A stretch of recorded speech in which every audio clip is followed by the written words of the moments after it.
Welcome back to the Caribbean. We're not here for the tourist traps or the predictable meals slung out by the same fast food joints. Forget the shiny, postcard version of the Caribbean you're used to seeing. We're going deep, real deep, into the heart of this place, where the air smells of salt, humidity, and something else, authenticity. We're heading straight into the wild, to the kind of village life that's all about disappeared elsewhere. It's about food that comes from the land, the sea, and the passion of the people who call this place home. You won't find any fancy imported ingredients here. We're catching swamp crabs in Dominica. We're spearfishing lionfish from the deep waters of Tobago. We're delving into indigenous roots from the villages of Moroccobai and tasting jungle ground spices and herbs from Grenada that you could smell from miles away. You'll feel the weight of the slower pace, the deep rhythms of life that still follow the sun and the seasons. The kind of food that makes you want to throw away your watch and live like they do. Raw, honest, and at the mercy of nature. We're kicking this off in Barbados, where breadfruit gets roasted into something that'll change your life. No frills, no fuss. Just fire and the kind of simplicity that makes your mouth realize it's been waiting for this its whole life. Let's go. Okay, so right here. And right here we have breadfruit. So you just cut it like in half? Yeah, not necessarily cut it open, but just slice it that way. It's a bit much more fast and easier. Oh, so it cooks really fast, right? Wow. And over here, we have the fire. And guys, I have to have these goggles on because I do not want to cook my eyeballs again. Look at that, the breadfruit is toasting. So he just cut it, no, you didn't cut it in half, he like just slithered it through, right? Just like a little cut, right? So that it can cook really quick. Because if not, that outer layer is super, super thick. Wow, I've never seen it before in my life, man. So man, how long does it take to cook? Roughly 25 to half an hour. Okay. But this is a breadfruit. Starchy, large fruit. We don't ever really eat it raw. You can roast it like what we're doing here, bake it, fry it. Some people do it thin. You got some nice breadfruit chips, kind of like potato chips, that kind of thing. So yeah. Kind of a staple of Caribbean, and I think places in South America, maybe Central America as well. So I've had it in Guyana, I've had it in Trinidad. It is amazing. I actually love it compared to like cassava or, you know, potatoes. This is way better. It's just tastier, yep. You know?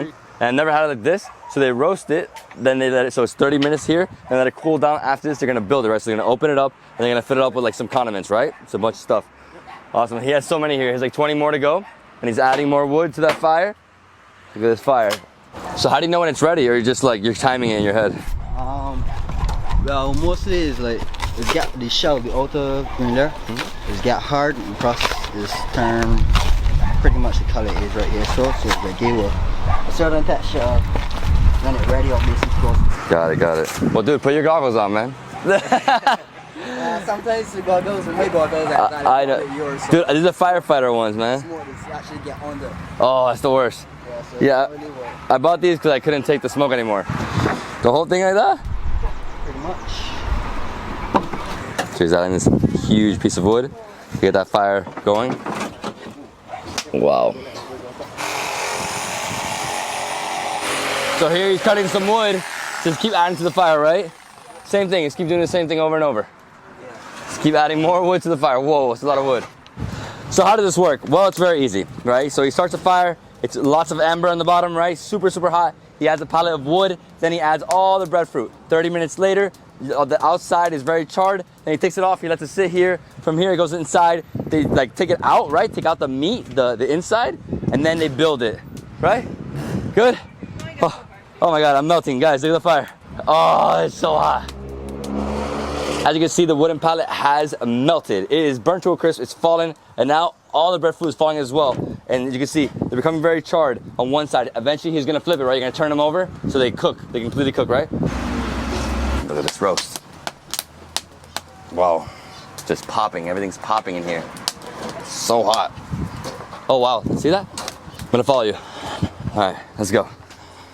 I'm out of the fire, bro. I'm out of there. No more fire. It's time to eat. Had no breakfast today. This is our brunch. All right.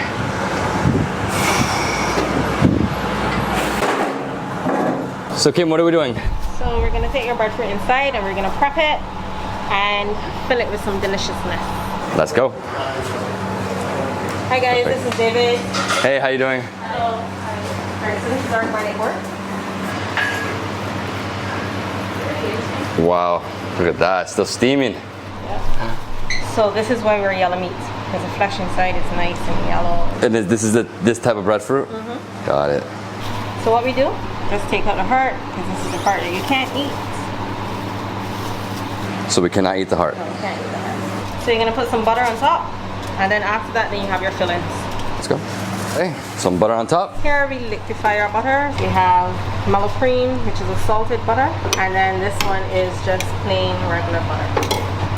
It's actually margarine, but in Barbados we call everything butter. Oh, it's margarine? It's margarine, yeah.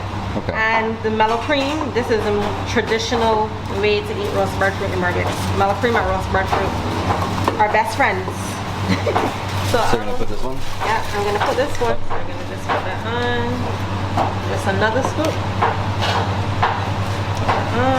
So mix it in? Yep. Just kind of give it a good mix up. The mellow cream is gonna be salty. Ooh, that bit? Yeah. Perfect. Oh my god, it feels like cheese. Oh, it's amazing. Smokiness to it. Oh man, love the butter. So you can literally just eat it like that. I mean, And then I could. see the toppings. But we need the toppings, right? They're delicious.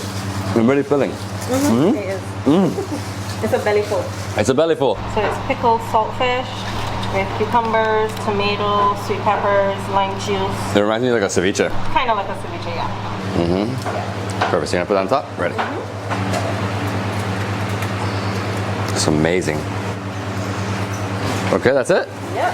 So salted fish with cucumbers, tomato. I mean, it looks amazing. It's like a fish salad, but more moist, right? Not like mayo or anything like that.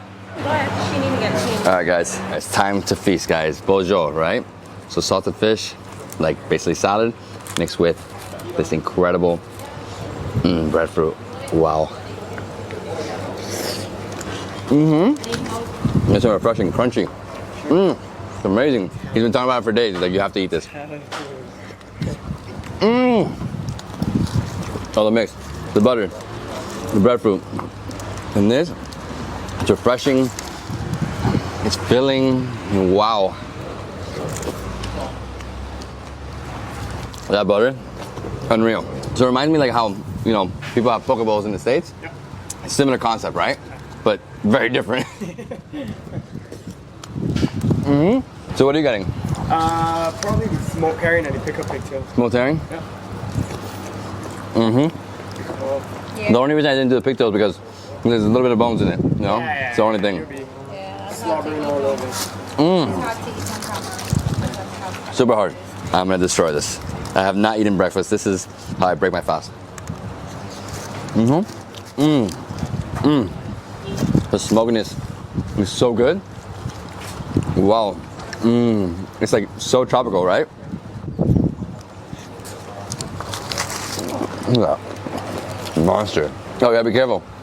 It's super hot. If you touch the outer layer right here, it's still on fire, bro. That's how you know it's fresh. Oh. You know, there's literally that for. And you have to go in here and like do all that, right? Scoop it. I love how much butter she put in here. She like drowned it in butter.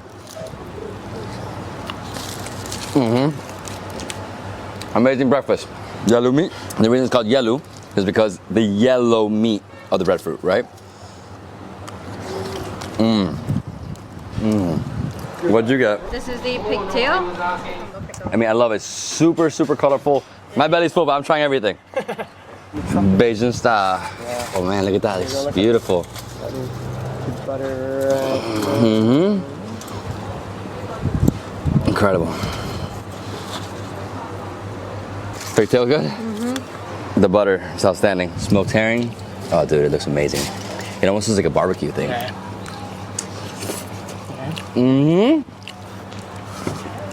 Telling you. Dude, I have to have a little more. Sorry. All good, buddy. That is so good. I love the contrast in flavors here. Yep.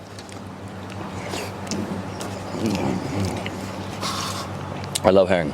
Delicious. It almost feels like a smoky barbecue, right? So it's like a mashed herring mixed with some other ingredients, right? But the butter with the breadfruit, outstanding. And I guess, pigtail, I guess I'm joining you, right? So I just grab one? That's how you did it, right? Yeah. Just grab pigtail like that. Mm-hmm. Mm-hmm. Exotic, huh? Mm-hmm. It's nice pickled. Nice pickled. What I like about this is that you have like a lot of meat. People think there's not too much meat in the tail. It's almost like a rib. Mm-hmm. Mm-hmm. You suck. Way better than that chicken feet and pig feet. Yeah. I don't like that. Yeah, this has more meat on it. Mm-hmm. Actual meat. Yeah, that's all As opposed gelatin. to fat. Mm-hmm. That's good. That's salted. That's a good thing. Yeah, it's Salt nice meat. and pickled. Mm-hmm. It's a nice You pickle. basically got salt meat, salt fish. Salt meat, salt Yeah, fish. salted. Alright. Preserved, yeah, true smoke. Smoke, salt. Ooh, that's yours. I'll finish mine. With the amount of what's it called, butter here, I'm done for days. That's actually the traditional way to eat breadfruit. Mm-hmm. Just butter. Butter? Roast and butter. As time went on, then we started adding stuff to it. So it's like a gourmet version. Yeah. Right? It's almost like the doubles. Yeah. Doubles are traditionally, like in Trinidad, vegan, right? So veg. But then people started adding meats. Yeah. That's gourmet doubles, right?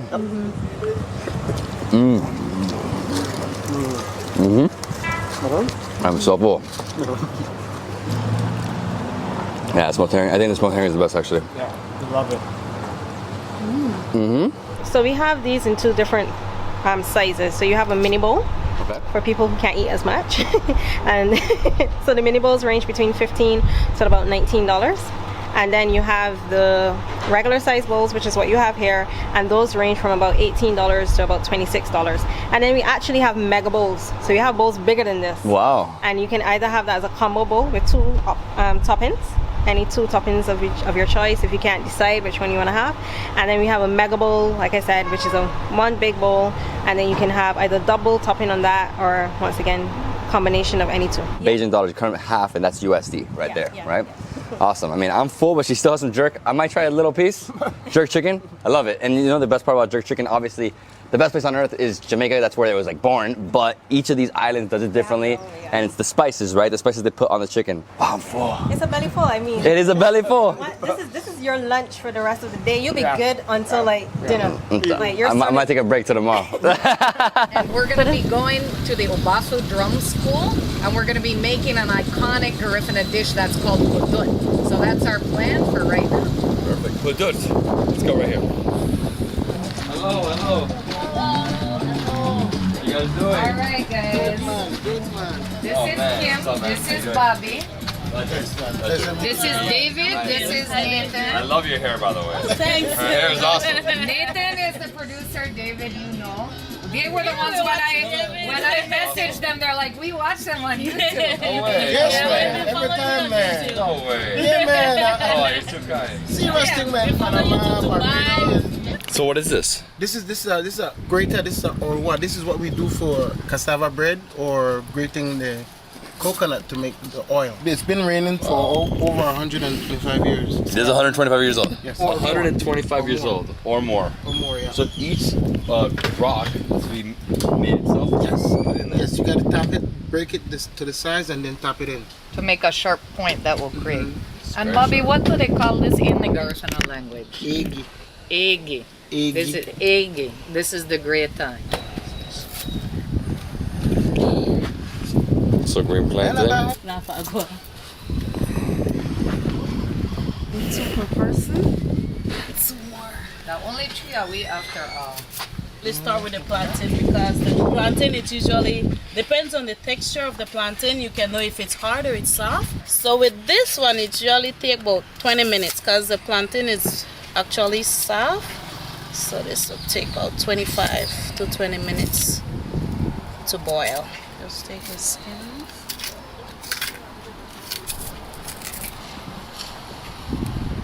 Take the top and the bottom off. Put it into the water to wash. So how many of these are gonna do? And with that egg, we're gonna feed all 5 of us. And we're also having fresh snook. So the fish we're gonna have is fresh snook. We have the coconut peel already. So this we're gonna crack the coconut with a hammer after peeling the plantain. So So we're gonna wash it, then we're gonna boil it. Hot water is on. So in the water we add at least half a teaspoon of salt. Woo! Just waiting for the plantain. And when the plantain goes in there, 20 minutes or so, it should be soft and ready to get cooled down, because you got to cool down the plantain first. So the water's boiling, so we're just waiting for her to finish the 8 plantains, and we're gonna throw that in. 20 minutes later, we'll be ready. And then we're gonna mash it. Yes, man. Wash it up. Just washing it. Wash it up. No skin from the plantain on it. These green spots, because it's from the skin, so we just take it off. Here we add it into the hot water. So then from here, that's when the 20-25 minutes the countdown starts. So for us to make sure that it's cooked through and through, we use the fork to poke it. So when it's soft, that means it's done. Then we take it out of the hot water. Then we put it into a container with a cover, or we leave it open for it to cool off. That will be like about 15 minutes. Then after that, we start our hunger. Normally just, that spike is for you to just strike it down and it will snap straight through.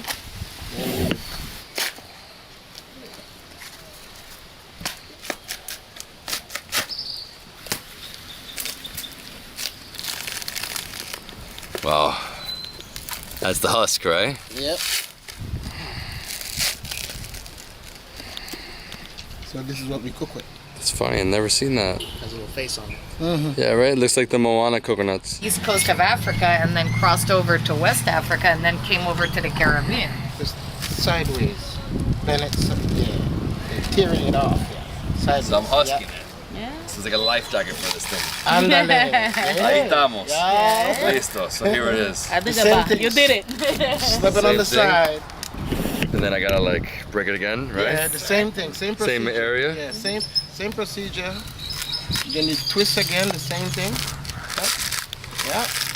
And you know. Right here. You do it one more in the middle. One more in the middle, huh? It's tough. Husking. That's how it goes when you work for your meal. Of course. I don't want to work for the meal. Oh man, it's tough. Okay. Like that, rip it. Yes. You pull this guy out. So this is dead, right? So the coconut's dead, and the husk is what it uses to like transport across oceans. That's a life jacket. As a life jacket. Here we go. Right there. Coconut. Right?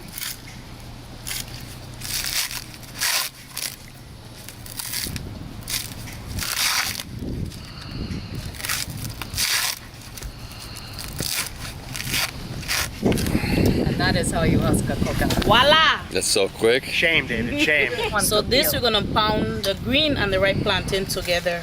So this is just a sweetener for the green plantain. And you can tell that this plantain has been on the concrete for a while. So that's why the black spots. Because the green plantain, if you notice, it's already have a yellow color to it. So that means it's already almost close to finish. If we cook it together with the coconut milk, we won't find our okra, so we cook it separate. So that's why we just steam it along with the plantain. And then you add it to the bowl And we at add the it, end. yes, we add it into the dish at the end. So we Call just it cut okras in Indonesian Creole. What do they call it in Darussalam? nehu. It's always that like what's it called? Sticky, Mucilaginous. gooey, yeah. Slime. Bumpshan. It's slime. Slime. This is But you know what's slime. funny? So we put it in there. Meat.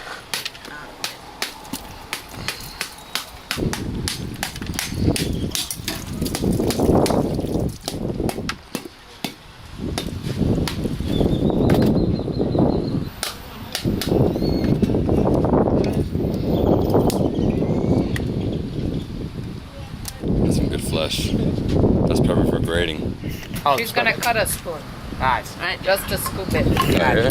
Yep. Nice, very sweet. Yes, this is. Soft. Some people call it tender coconut, flesh of coconut. It's this meat, Young right? coconut meat. Sweet. This is from the tree to you. Milky sweet. One more. It's a natural spoon. Just get in here, break it all up. Just like that. And just go in. Super filling. Sweet and tasty. And that spoon is older than you. What? That spoon is older than you. 37 years old? What are you talking about? The invention of the spoon. The invention of that spoon is older Oh, than the you. invention. Yeah, invention, of course. Just make this morning. That's habanero, carrots, onion, and cilantro, and vinegar. The habanero. Yes. Too bad it hits you. Be careful. I'm gonna drink it. Well, yo.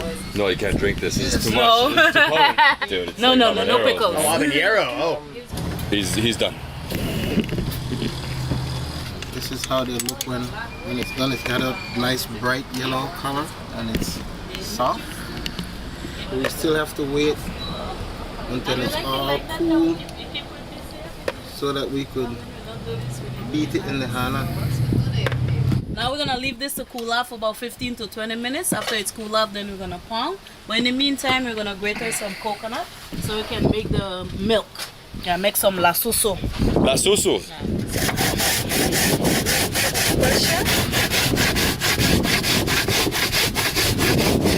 And grating on this grater, you have to be very careful because the teeth are very, very sharp. One slip and you'll see bloody Mary.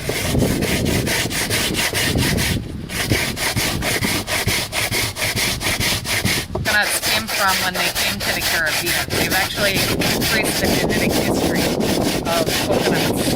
I found a paper about that where they were tracing the genome, and that's why they know that there were two centers of domestication for coconuts, the Indian Ocean and the South Pacific. And the coconuts that are in the Caribbean, they came from West Africa. That's it, huh? Yeah, that's it. I'm just gonna bring it down to finish. Add a little bit of water.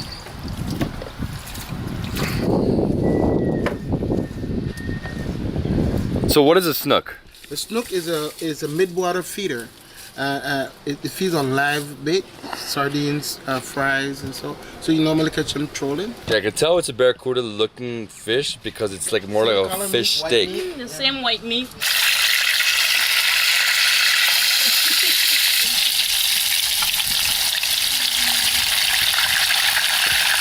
A little garlic in there, you know. You want that nice and brown. Bobby, you ready? Yes, man. Dude, I'm excited. It's gonna be good food. Yeah. Cooking hudok from scratch. Going to string. So then you squeeze. So with this one coconut, we'll just do 2 squeeze. That looks so good.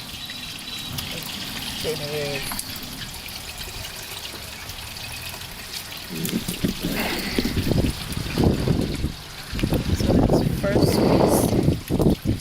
Do another one. Oh, so you add more water? Yeah, we just add a little bit more water.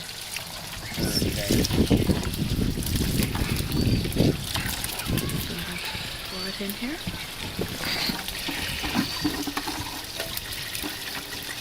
So from here, when we're finished with this, we have some chicks. They're gonna love the coconut. So I'll give it to our friend so he can feed it to our chickens. Mix Oh, to it your up- chickens. Yeah, mix it up with the corn. And they'll love it. It's gonna be some tasty chickens.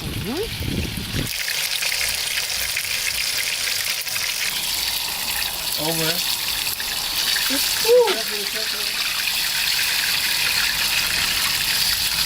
It almost looks like a fish chicharron right there. Right? Yeah. Nice and crispy. And That's it. So you're adding all these ingredients to what? All of these ingredients, the onion, the cilantro, the fresh okra, the oregano, all of this is going to go into the coconut milk. So the thinner I cut these vegetables, the better for me, because these are the ones that play a big role, because the coconut milk doesn't need much to cook. So whenever the veggies are soft, so that's within 20 minutes, and that's when it's done.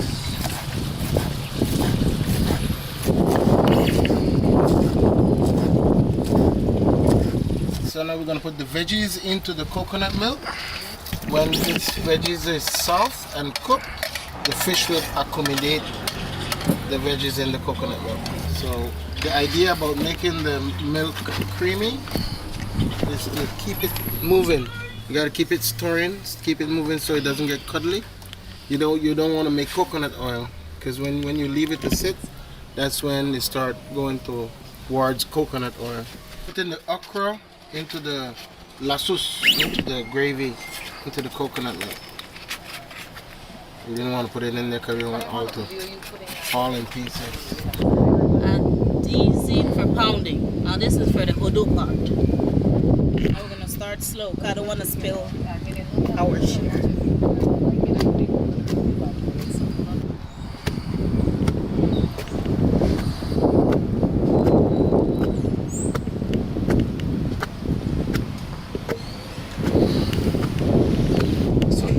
So you're gonna put your hand in there, right? No, no hand.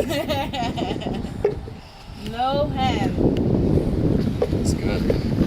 Consistency we're looking for, you know. Mash it until it come look like mashed potato. This is how I became the Thor of fufu. You can put your hand in there while I come. There, I'll do it. So this is only the beginning, right? After this, she's gonna add some of the sweet plantain. Yes, we're gonna have the right one. Pound it some more. So for that, we're gonna eat. So how long does it usually take this? 25 minutes? 10, 20, 25 minutes. Oh, it's a lot of beating. Into the lasus. We let this sizzle for like 5-10 minutes, and we will be ready to eat. So next up, we're adding the ripe plantain. So just put it in. Right there. So now because it's very soft, so have to be careful in it.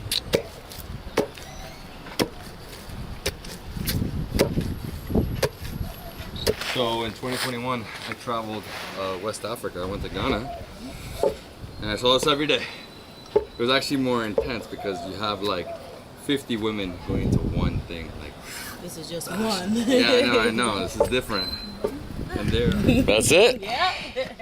It's a big fish. Yeah, probably. Don't be afraid to ask for second round. You know, you don't eat this with a spoon. I mean, you can, but that's not the right way. You take this, Finger you eating. dip it in there, you take your thumb and you pull a little bit of meat off of this fish. Give me a next spoon. So you have a bite with the fish, with the meat. You dip it in the la sauce.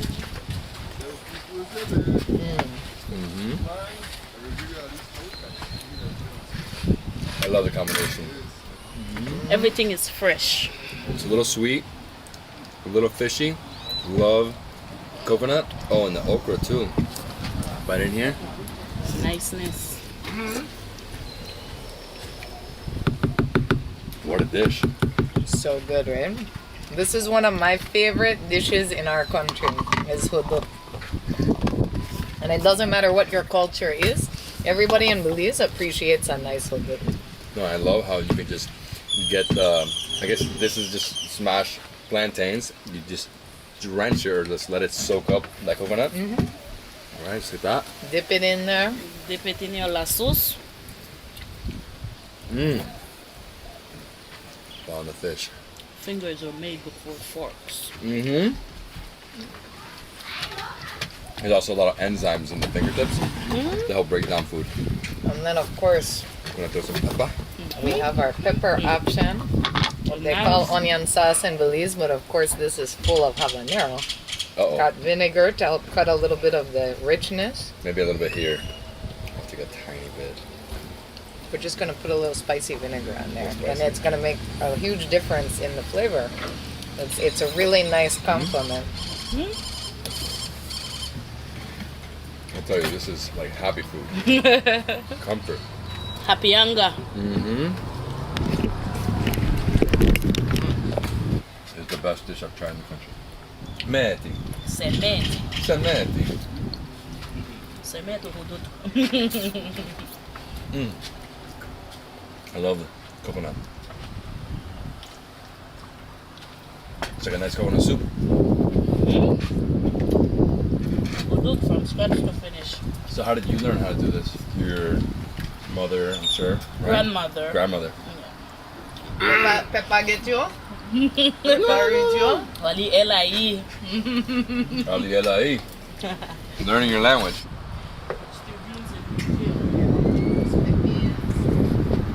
Big deal in the Pueblo.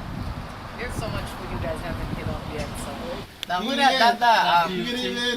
Wow.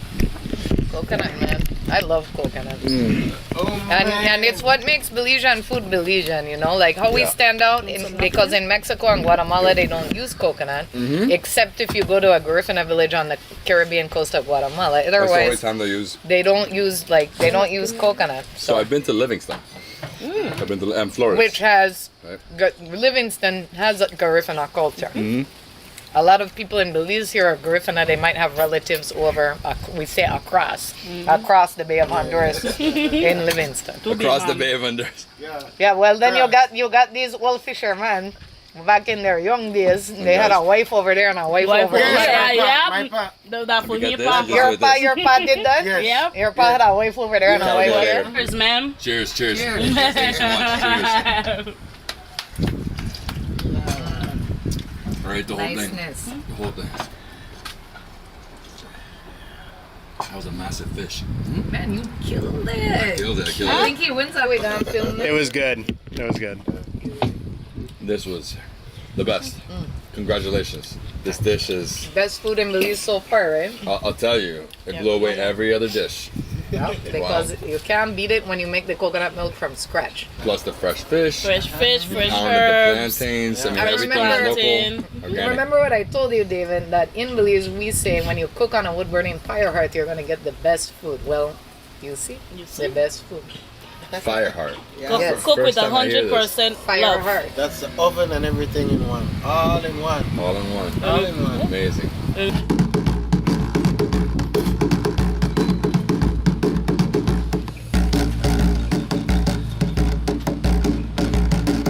Come on. Better believe it.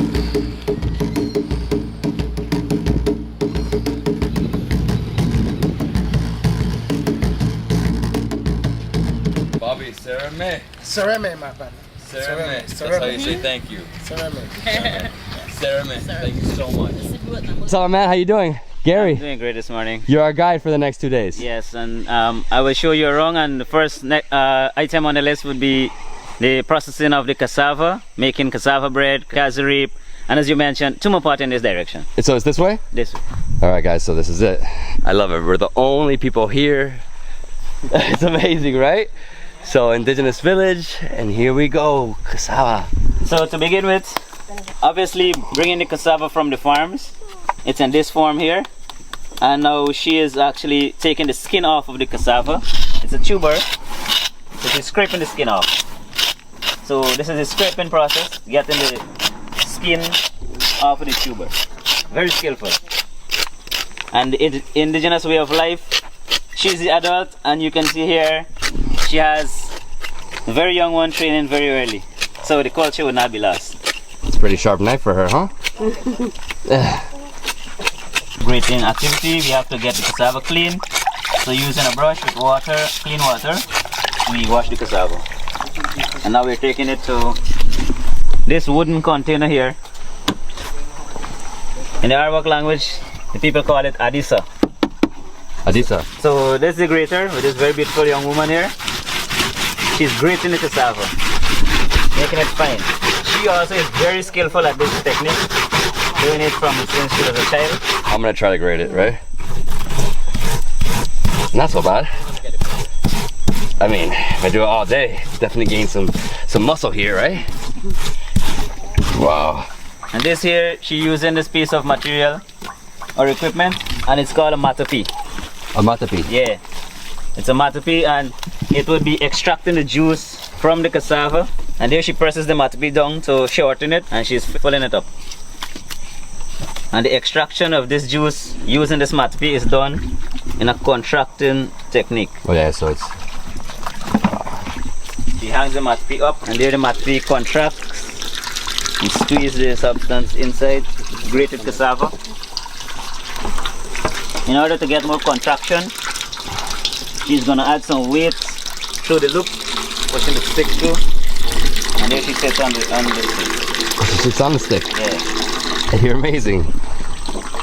So there she extracts the juice from the cassava.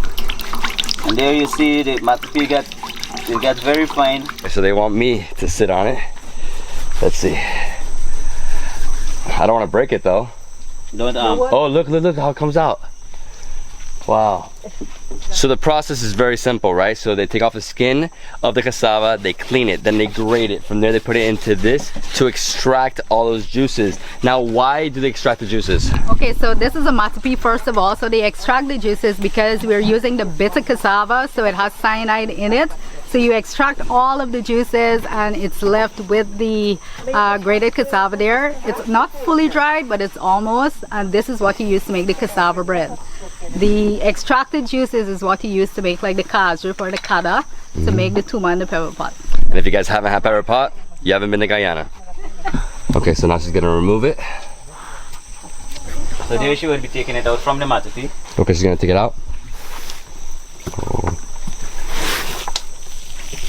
In order to make the bread, it needs to be dry and in the powder form. So it still needs to be more dry. So we move to this here. This is the, after coming out from the matapi, see it take the form of the matapi. So this is what we call uraha. It's put on a shelf like this over more heat using fire to get the excess moisture out of it. So first they extracted as much moisture as they could, then they put it here, and it looks like it literally made the mold, right?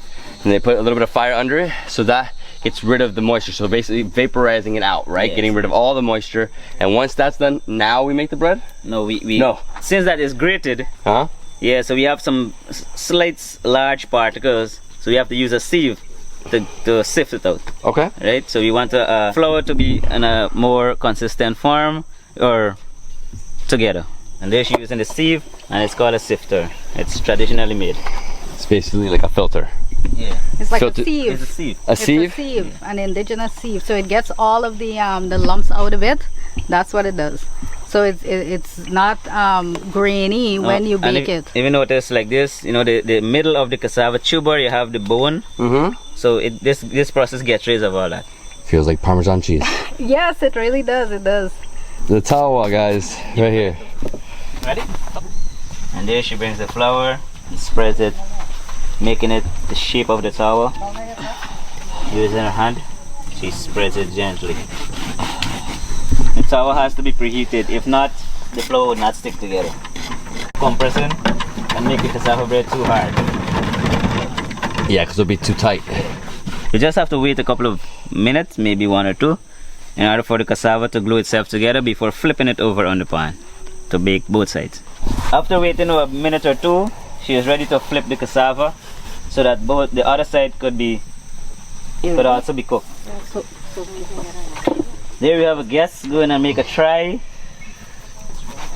And you have to put the fan, ensure that it goes well under the hole here. Just rest your hand. And flip over. Oh, you did it. You did it like a pro. Oh my. Awesome. All the way from Miami and Guyana, making cassava bread. Wow. There you go. For the first time. Amazing, amazing. Woo, too hot, too hot. Oh my gosh. The fumes, man. Here we have the cassava juice that is being freshly extracted. In order to get out the cyanide, a boiling process has to be taking place. Right? So through that boiling process, this is where we'll be making the casrip. Keeps boiling till it turns the caramel color. And it drips out if good. And you have to be very careful, because too much boiling, it can get burnt. When it drips like this is when the cashew is ready to take off. This is how you test it.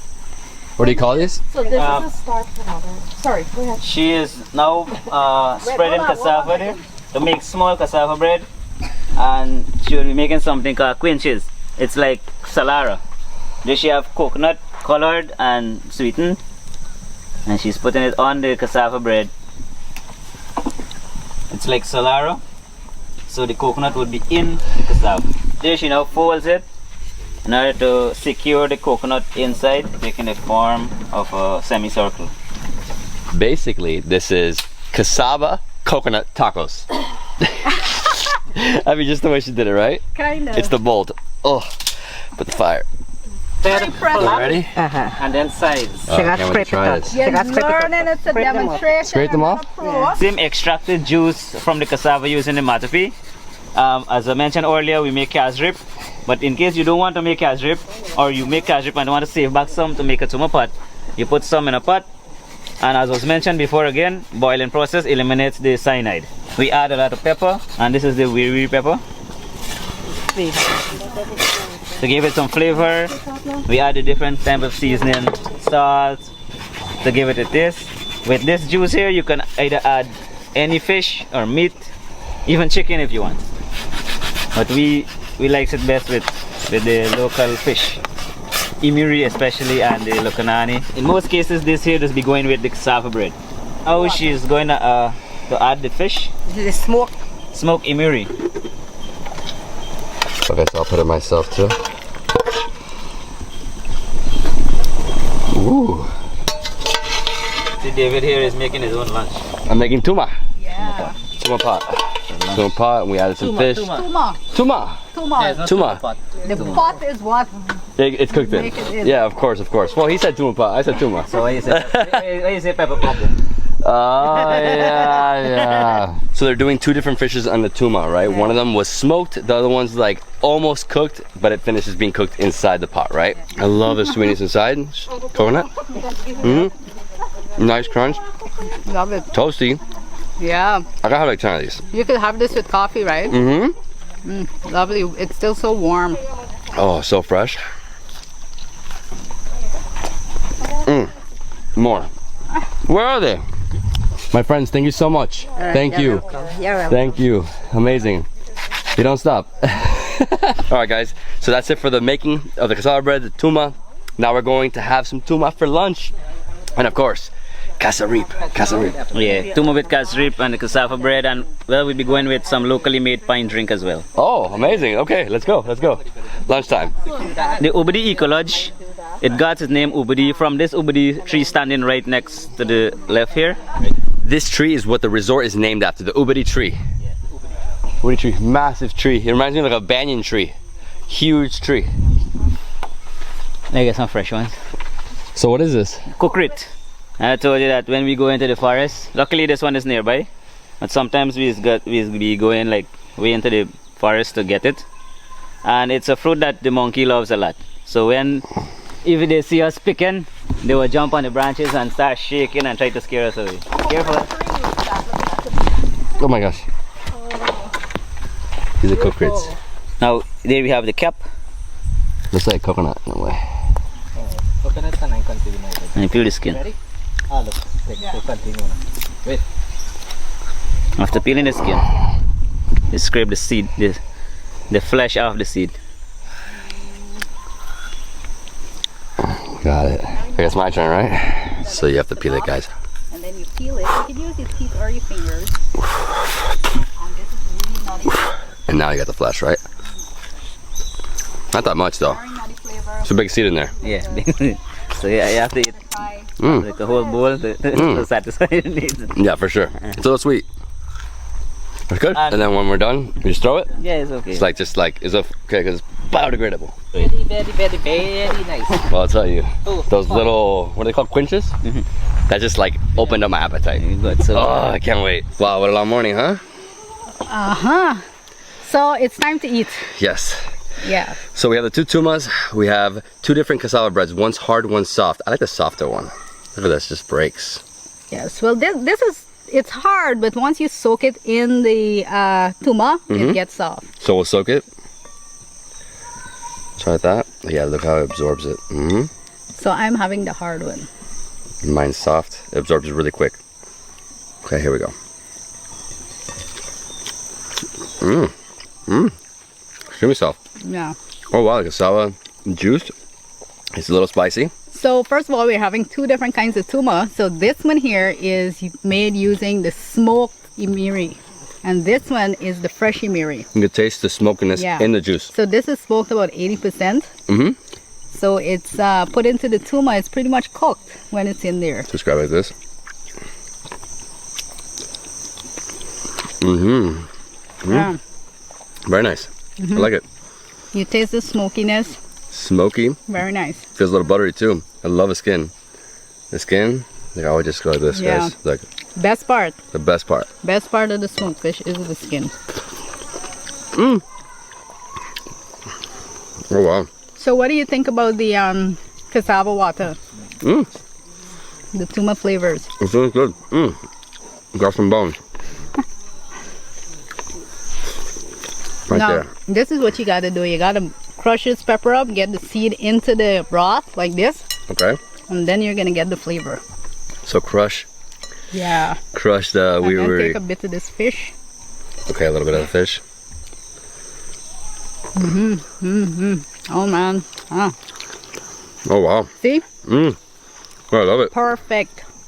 It's so unique. It's such a different flavor. I've never had Yeah. cassava juice in my life. And the fish too is awesome. And they caught this fish fresh, right? This is no refrigerated, frozen stuff. Fresh, farm to table fresh. And watch this, guys. Ready? Who's ready for it? Well, that is spicy. So I'm gonna try the other one. Yes. I'm gonna try the fresh Tuma. Let's go over there. So with The fresh Iberi Tuma. So this one isn't smoked. let me get some of that. Very buttery fish. Right? Really nice. I love it. Careful with the spines, right? The bones? Yeah. Big bones, but I'm gonna soak this one up. I'm sure it's gonna taste different. Still gonna be a little spicy, right? Well, I had my piece of cassava bread soaking up all these juices, so even though it's hard to start with, it's now soft.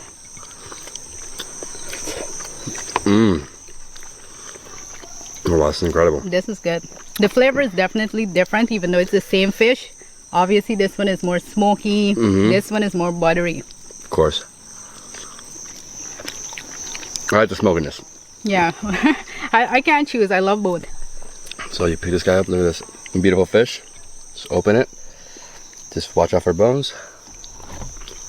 Cassava bread. So we saw this. That's the hard one. We saw how this is being made earlier. So it makes it all the more sweeter when you get to eat it. What a meal. I love this. What's amazing about where we are right now is that if you just close your eyes for a second, peace. Oh yeah. No noise pollution. Incredible. You can hear the birds in the background. You're surrounded by trees, fresh food. And they do a lot of bird watching in the area. It doesn't get better than this. Really, it doesn't. I'm missing one thing. The juice. So we have this pineapple right here.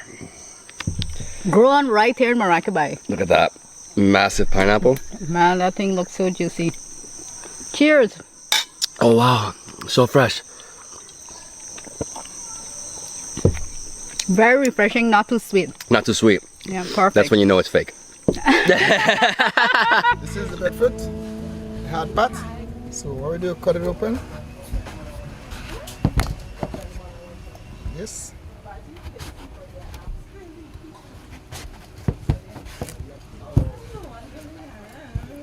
Okay. So basically we call this here in the center of the guts. So normally you have to take out this and the skin. So here we go. Cut it up like this. Come to the peeling part. Use a smaller knife, sharp knife. Cut through. Gotta be very careful when you're doing it. Right? Second, we use a lemon so you can get the little stain off of it. So we cut it open. Squeeze it in the water. Oh, nice.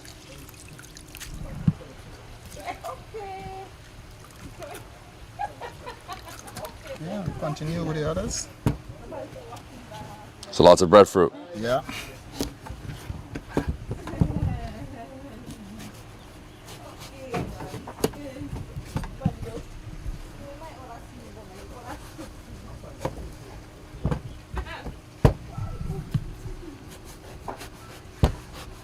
Oh, it smells amazing.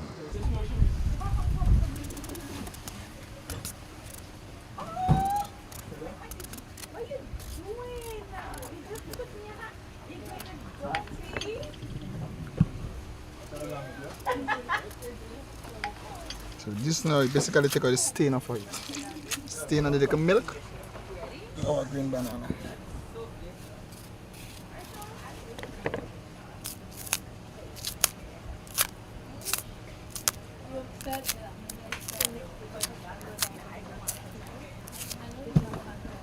Some water.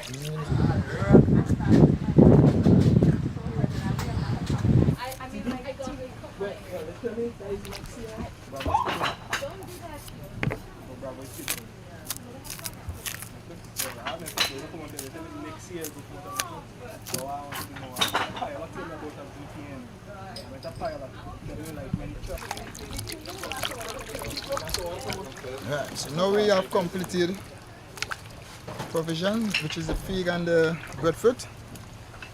Next step now. Oh, what do you got there? That's the meat, chicken. And over here we got some saltfish. So both of these are going in the oil down. Yeah.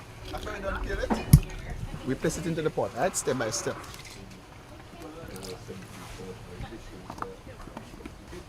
Right. Then put this, then you leave meat. So it's nice layers, right? That's what oil down is? Yeah. It's layers upon layers.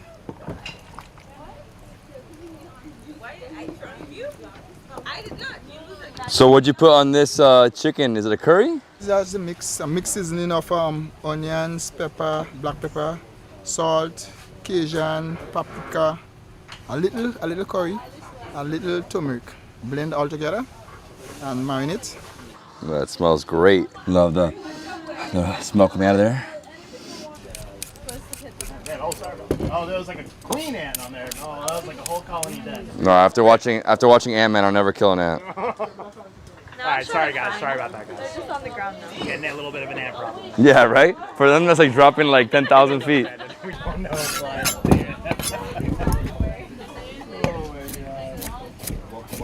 Almost like a dead ant. Giant dead ant. Alright, we're good. So after chopping all the carrots, he puts it on top of the chicken. Top of the chicken.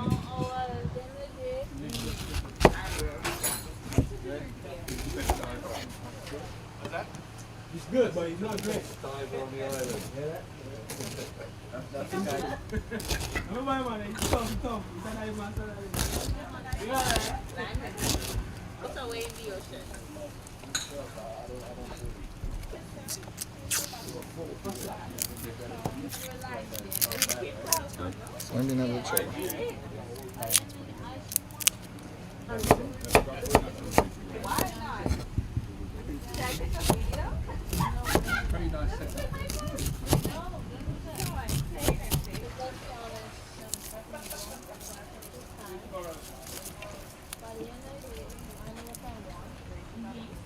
So next up we got green onions. Yep.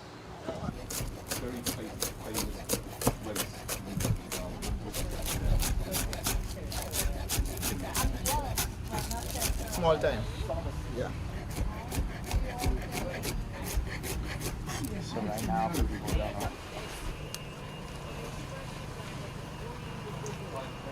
okay, and now we put into the saltfish. I'm gonna just shred it a little. Let's get shredded a little bit. Yeah.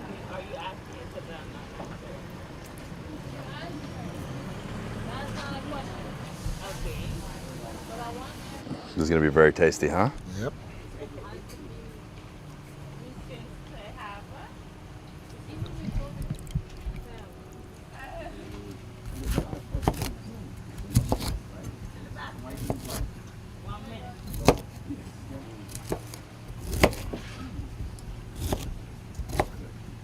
So we just finished cutting the cauliflower, so that goes in here, right? Yep. All in here. Next up, what do we got? Squash. So you're chopping up each ingredient. This one obviously has a lot of big seeds. Yeah, so you remove the seeds. Not as bad as a pumpkin. Pumpkin has too many seeds. Yeah, remove the seed, the skin. Mm-hmm. I'm not a chef. Don't hate on my skills. They're horrible. Just like that, and then you cut the skin, right? Ooh, it's hard. I'm not good at this, bro. So how many more things do we have? The squash. Oh, we also have some peppers. Look, guys, right here. Look at these peppers. They're not spicy, right? No, that's a sweet one. It's a sweet one. Done.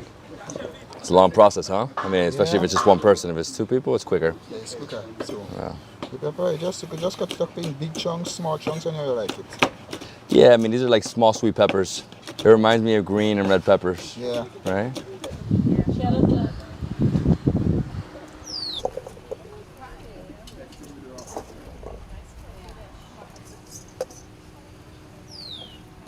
Make sure everything spread it. The best part is the dashing leaves?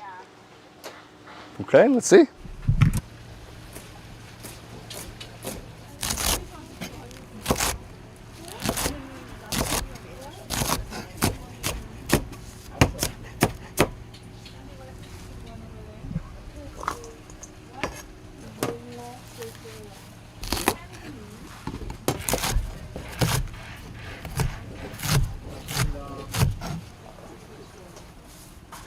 Okay, so I'm gonna put the rest of the leaves, so just cover up all those empty areas, right? So the whole thing has to be green right now. Green all over. Beautiful. So we can't have any of these vibrant colors, it's just to be pure green. And then now flour, right? Yep. Woo! Gotta be careful. So as soon as it turns white, it's ready, right? Done. This is coconut milk and saffron. Saffron, my fave. All right, here we go on top. Oh yes. Look at that. Looks nice and creamy. Yeah. So rich. Oh my gosh. The bottom. Saffron. The best. Add a little water. Yeah, for sure. Get the rest of the saffron from the very bottom. Look at this, guys. Look how colorful it looks. So it's green. You have the coconut milk. You have all the vegetables, plus the saltfish, the chicken. I mean, this is just a mix of flavors. And then everything, the oil goes to the bottom, right? Nothing like saffron. Most expensive spice in the world. You guys have saffron on the island? Yeah. Yeah? Oh, I didn't know. The flour is for like, the pot. That is the finish. That's like one of the most important ingredients in the oil. The water. Whoa, what are they doing? Never seen somebody play around with flour like that. Yeah. Like you made a little hole and then you added the water in the middle. Yeah. Then I combine everything together.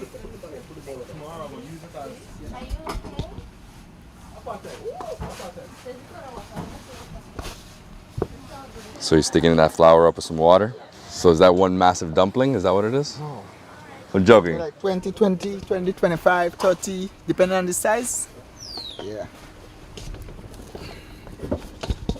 And so what are you gonna do next? You're gonna roll them out? Roll them out and put it in the pot, and that's it. Cover it up.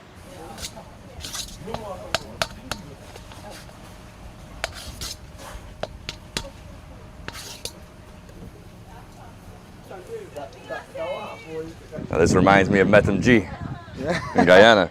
Well, the dumpling aspect, nothing else.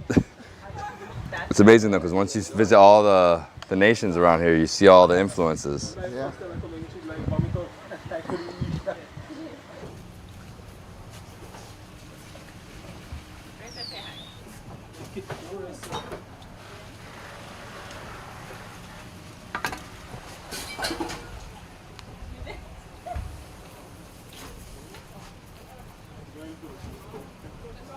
So you roll these out, nice little cigars, right? Flower cigars? Flower cigars. Nice. This is amazing. Out here at this resort, the pool. So how many times have you cooked this dish? Infinite. A lot of times. A lot of times. Can't count. And what's your favorite? Is there a certain one that's your favorite in terms of the meat aspect? The wild meats. The wild meats? Yeah. Manikou? Ooh, manikou, all down. Iguana? Yeah. Oh, they even do armadillo one. Yeah. Wow. They do armadillo oil down. Yeah. Well, the only way to find that guy right now is to go hunt in that bush, right? Yep. But the manikou is easy. Roadkill. Yeah. When you know, you know. Exactly. And this is the last one of mine right there. Boom. So next step is we just cover. Cover it. Yeah, so nice. And so how long does it take? You said 45? Yeah, 45 minutes for max. Yeah. And so you just come back and check every once in a while? Like every 10, 15 minutes. So while we wait, I'm gonna get a drink right here in the bar. Name is Nick. David, pleasure, nice to meet you. David, what can I get you to drink, David? What do you recommend? beer in paradise. So beer in paradise consists of lime juice, simple syrup, consists of blue curacao, grenadine, and your favorite beer, which is Heineken. Da-da-dee-da-da-da. Nick's signature. Nick's signature. It's like everything you want, right? It's a super refreshing Heineken, but then you have like, how many other liqueurs in here? You put 5? 3. 3? Yeah. It changed colors, guys. So while we wait for the oil down to be done, we're gonna jump in the pool. Look at this incredible pool. We got Caribbean Sea right here.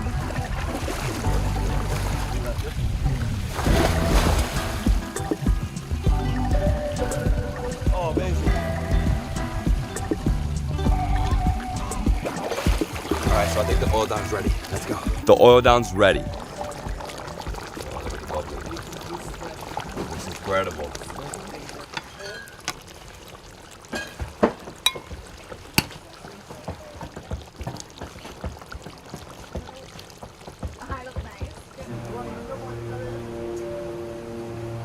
I mean, the breadfruit, super soft now, right? Hot.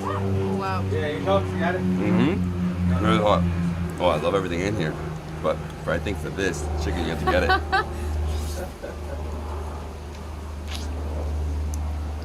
Paws off the bone. Whoa. Oh, this is really good. The spices. Love. I'm gonna go for the dumpling. Nice dumpling. Super dense. The amount of spices in here. So much flavor. In Trinidad, I had a few stews that were like this. Not the same thing though. I think what we're missing is the saltfish, but that was deeper down the pot. What I think is awesome about it is all the amount of different vegetables in here, right? I almost never see dishes with this many. Callaloo. Callaloo. This is amazing, and this is... It's awesome. Yeah. It is wow. And they eat this all the time. Lunch, dinner, bush meat. Obviously, if we're doing chicken and saltfish. I got a piece of saltfish there. Did you? Yeah. So it is in here. Yeah. I think we need another plate. It's very small piece though, but it's great. I love the breadfruit. Breadfruit all day. That's one of my favorite things I was introduced to in Trinidad, breadfruit. Yeah. Oh, everything's breaking apart here. The amount of spices in here. Yeah. But remember, I went for a Then chicken wing, we have to go into it, right? Still so Go hot. all in. That's already falling off the bone. It literally is. Let's get more. I'm very impressed. Some more? Yes, sir. I need some more. The big of that chef, man. Sorry, I was getting the last bites before you put the new plate. Yeah. If you can get me a saltfish, that'll be great. You can find it. The thing with the saltfish is probably like falling apart, right? Yeah. Yeah, you have like little chunks here and there. Mm-hmm. Lots of good chicken. Bye, Mia. Thank you so much. And we outside. How hot is this? On fire. Yeah. Oh, I love the dumplings. It's good. They're dense, but at the same time, they're nice and long. Oh, phenomenal, chef. Phenomenal. Right, thank you. Congratulate you. I'll eat this every day. Yeah? And so, yeah, for sure. I'm literally like licking the plate. That's how good this dish is. Mm-hmm.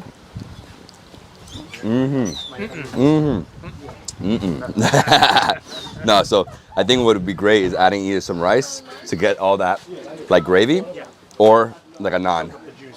Like a naan bread. Wow. Oh, damn. Must try. Woo, look at that flavor. Chef, that was delicious. I am so happy. My first oil down experience. I am like amazed. Thank you very much. Thank you. It's nice to have you guys on and hope to see you guys again. Thank you. Okay? I'll see you next time, okay? Alright. For sure. Hello, sir. How you doing? So you do sugarcane? Yeah. This is exactly how they do it in India. They get it, they cut it, they put it in the extraction, and they put lime in between sometimes. Do you do that as well? Yeah, up in the ginger. Oh, and ginger as well? Dude, just like India, let's get one or two.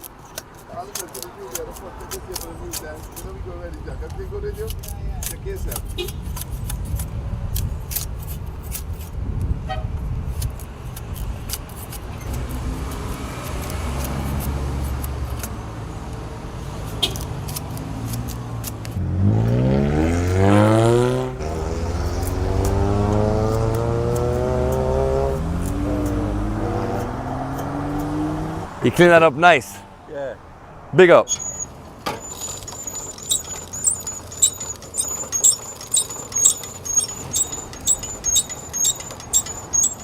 And then you do that once, and you can do it twice, you can get a little more juice.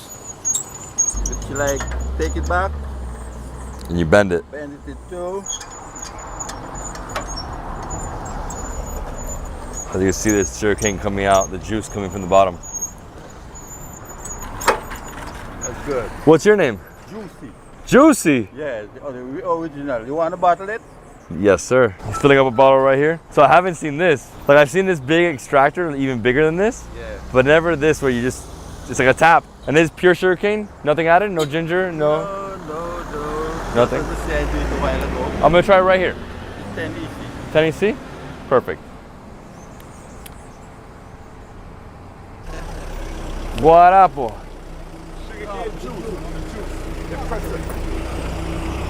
It's the best. Wow. This is good.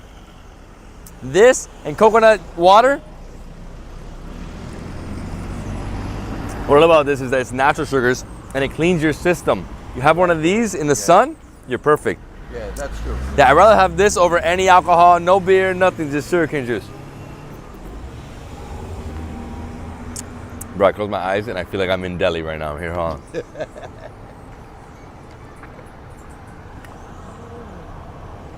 It's so pure. Man, it feels like I'm tasting the soil. At the same time, it's sweet. So green.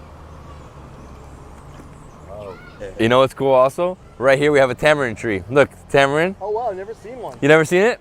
That's tamarind right there. Yeah, that's tamarind. That's how they make it: tamarind chutney, tamarind juice, the tamarind balls. Same thing. So they pull that, they break it up, and they pull out. You know, they have a small seed, and the rest of it is like nice little flesh.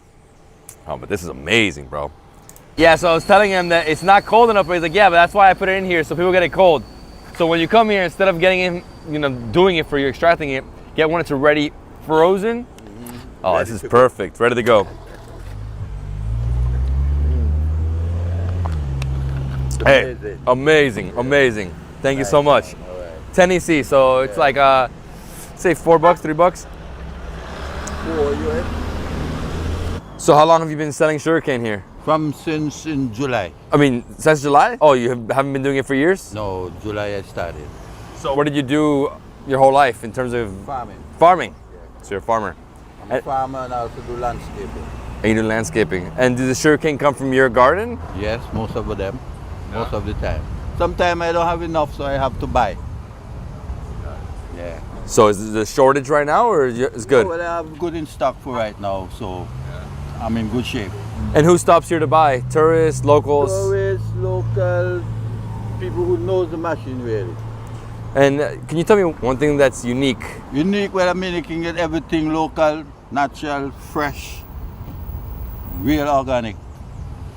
Hey, Super Juice. Yeah, Thank you so much, bro. Thank you. Thanks, man. Now I'm juiced up. I'm ready. The sugar, bam. Dude, I can go for a run right now.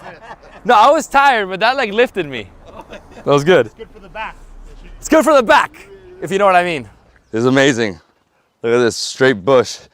Everywhere I look, a different fruit tree, right? So we have palm trees over here, papaya, nice tiny mangoes. Obviously, there's like 100 different variations of mangoes. Bush over here, so nice jungle. And then over there, we have Caribbean Sea right there. He's like, what is this game?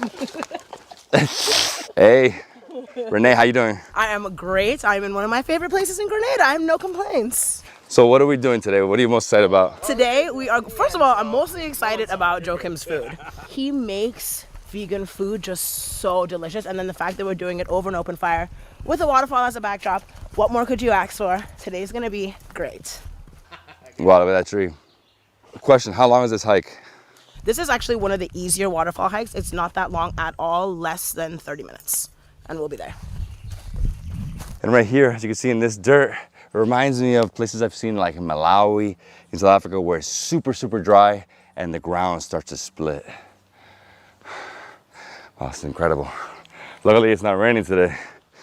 This would have been tough, especially over there where it becomes very muddy. There's nothing though, 30 minutes, let's go. It is a very enjoyable walk.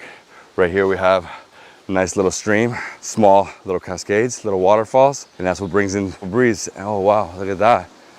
Oh, this is nice, huh? It's gorgeous out here. This dog, I think we're taking him home. He's been following us the whole way. Come, buddy, come. You can tell the water's fresh. He has a never-ending bowl right there. One thing you guys have to know is that Grenada has some of the best water in the Caribbean. Really, really good. Wow, wow, dude, look at this, look at this, look at this, amazing. Who's here, who's here? How you doing? Hi. Hi. David? Samantha. Pleasure, nice to meet you. Nice to meet you, man. Nice to meet you too. You ready to go? Yeah, man. Dude, the waterfall. Yeah, it's incredible, man. Yeah. Starting the fire right there, but up here, we got the falls.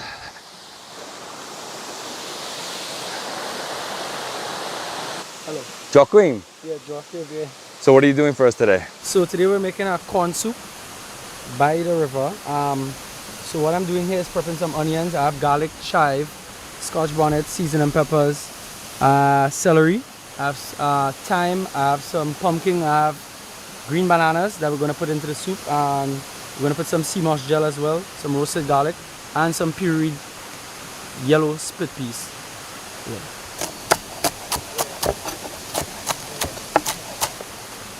Yeah, was cool. Right, right. So next up, we're gonna get the green bananas and we're gonna go to the river and clean them. And over here we have pumpkin. So he's saying we have to clean it by the river because it becomes very like sticky and slimy, right? Yeah. Wanna drop it in here? Yeah, right there. Let's go this way. Hot fire, waterfall, nice breeze. Pure Grenada. Woo! It's ice cold. Guys, it is amazing in here. So right now, this is how we peel green banana in the Caribbean. We're cooking by the river. Yeah, you just slit it right there. So, I'll start with this one. That's right, just take your time. And just pull. That's it. That's it. Some of them are. Some can be very stubborn. Especially because when it's green, it's not ripe. It's very, very hard to open. Yeah. I mean, that's why you're doing it really here in the water, right? Yeah. So normally, you see these pieces? Mm-hmm. They're the remnants of the inner skin, inner layer. See this? This green? This is bitter. So then you just do this. That's why you just give it a scrape every time to make sure there's no bitterness all around it. So how many we got? Got like 7, 8 different bananas. Yeah. Yeah, pumpkin. This is very amazing. Just the whole vibe here is just incredible. You never had green bananas before? I've had green bananas. Dude, I had all bananas, I've had all plantains. Yeah, because you've traveled so much. Yeah. Oh man, too much. Yeah. But I've never had, I guess I've never seen this process. Soup? Oh, you never seen this? Never seen this, especially here, you know, by a waterfall. And did you have this in a soup? Man, maybe. Things that I've had so many dishes between all the Caribbean islands, and I've been going to Caribbean islands for the past year. I'm only missing a few, so. Okay. But yeah, man, this is great. What's the most memorable so far? Most memorable? Ooh, you're gonna put me on the spot like that. Here, having oil down. Right. Oil down is the best. Right.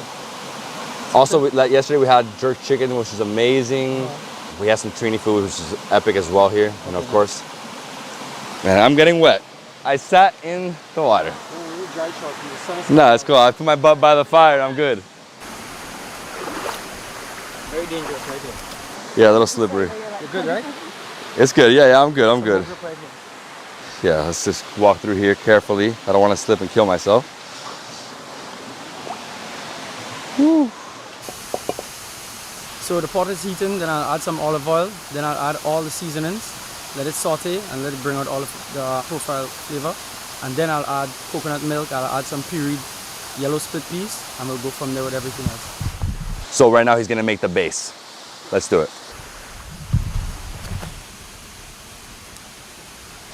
Olive oil. Yeah. Knead it back up.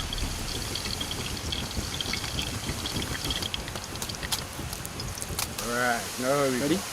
Now we cook it with gas.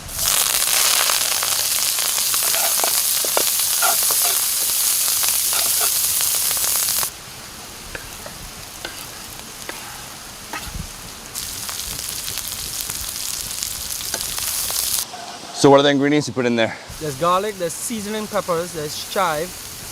There's two types of thymes that we use, a fine leaf one and a broad leaf one. Celery, onions, and a little bit of Scotch bonnet.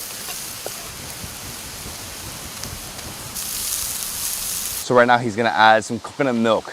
This coconut milk actually was blended with some fresh turmeric, so you can see the color is a bit yellow. I like that. Just add a little bit of salt.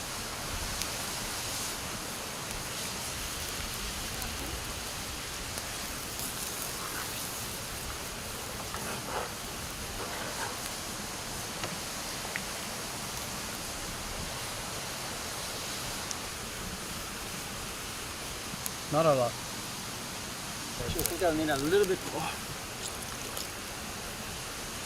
My makeshift fan.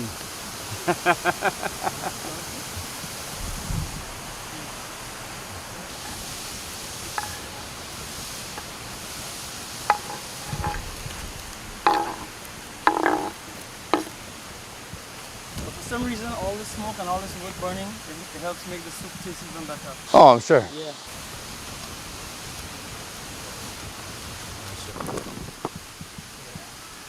So the last thing we added here was potatoes. Smoke. It's too much smoke. I'm gonna shove it. Aye. Yes. And he just added a Scotch bonnet pepper on top. I've seen this done like in Guyana, they do that a lot. So on the top, they just throw it on top. Yeah, Jamaica too. Jamaica too? I'm gonna add some more thyme here.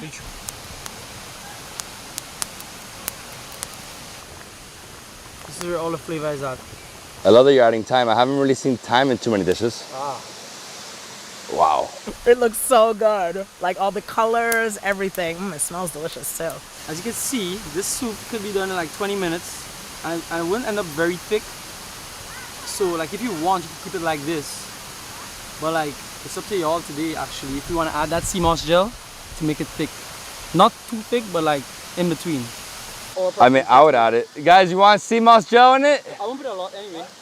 He's like, it thickens it up. Yeah, that's the thing a lot of people don't already know about anyway. So what do you have here? Sea moss gel. That's it right there. Just put in a little bit. Yeah, and it melts away. That's it right there. I love this dish already. The colors, man, so vibrant. Yeah. With that Scotch bonnet in the middle? Yep. Give me that then, bro. Oh, I'm trying to get away from the smoke. It's like, it's too much. Now we're gonna wait 25 minutes for the soup to be ready. So we have time. We're gonna go up to the waterfall. Oh my gosh. Bro.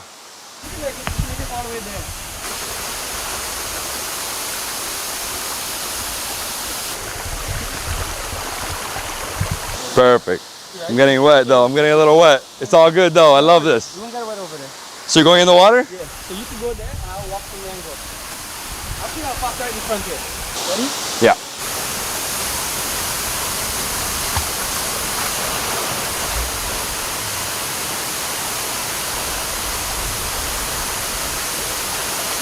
Wow.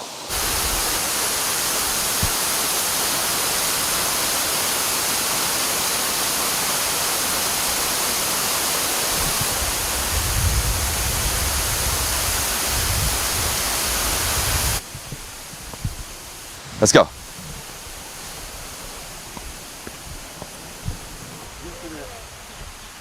That hit out of the ground, you know. You know that? Wow, look at this. I mean, you gotta try that out. Yeah, you hit it out of the ground. I'm excited, I'm ready. Corn split pea soup. Still very hot. Very. Nice Green corn bananas, in there. pumpkin, some potato and all the seasoning and spices. Yeah, I think what's gonna bring a lot of flavor out is the thyme, right? Yeah, definitely. And the thyme, and then what made it thick is the sea moss. Yeah. I'll try this with this. Oh no, like this is fine. No spoons, we're good. I forgot it actually. Still hot. Oh, but so much flavor. No, but it's good, it's good. Don't worry, bro, don't worry. You're good, you're good. It's amazing. You can't eat it, right? Oh, the pumpkin. Oh, it just melts. You guys want to try this? Scotch bonnet? So this is a Trini pepper, right? They have it a lot in Trinidad, no? No, not really. No, it grows all around the Caribbean. Oh, all over the Caribbean? Yeah, all over. So you just use a knife and just pierce it. Pierce it. Right? Uh-oh. Yeah. I'm gonna bite like a little piece off. It's hot, eh? Oh, it's hot. It's hot and it's spicy. But it's flavorful. Oh, the pumpkin and banana. The pumpkin, super soft. Banana was super not ripe, right? So it's extremely hard and dense. Now it's become softer. I can't wait to get the corn, man, but I can't touch this yet. Yeah. It's on fire. Just grab one from here, maybe. Just put one on top. Right there. Yeah. It's hot, eh? It's hot. Probably we should have given it like 5 minutes. Maybe give it 5 minutes, right? Yeah. I see you had a pepper on your pig. Always. That's your pepper? I would like to take it away. I'm a pepper. I know, I didn't bring it. I like left the whole bottle.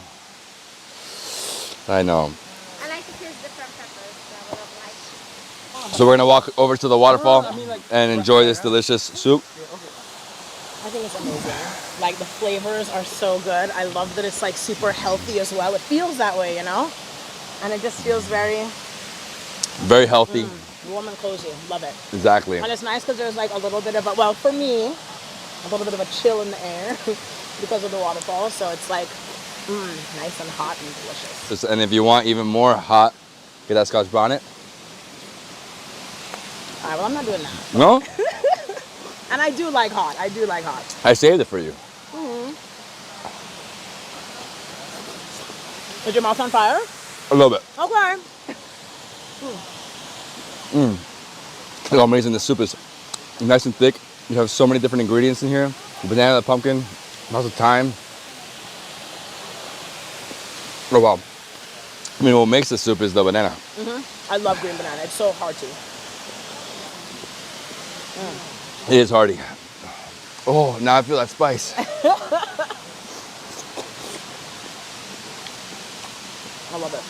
What a great day in Grenada. And he made it so fast too. That's the thing. Like, Hey, we're expecting to be here for like a few hours. That was quick. And you would just think that something that tastes this good would take a really long time to make, but we did this in what, 30 minutes? Really quick. Oh, wow. It's so flavorful. Flavorful, but look at me. I don't just do it for camera, by the way, guys. I do it. I love it. You're gonna need to drink some water. Maybe some rum. Oh, maybe rum. So what we have to do with this soup is to move it around a little bit. Use your teeth to pull stuff out.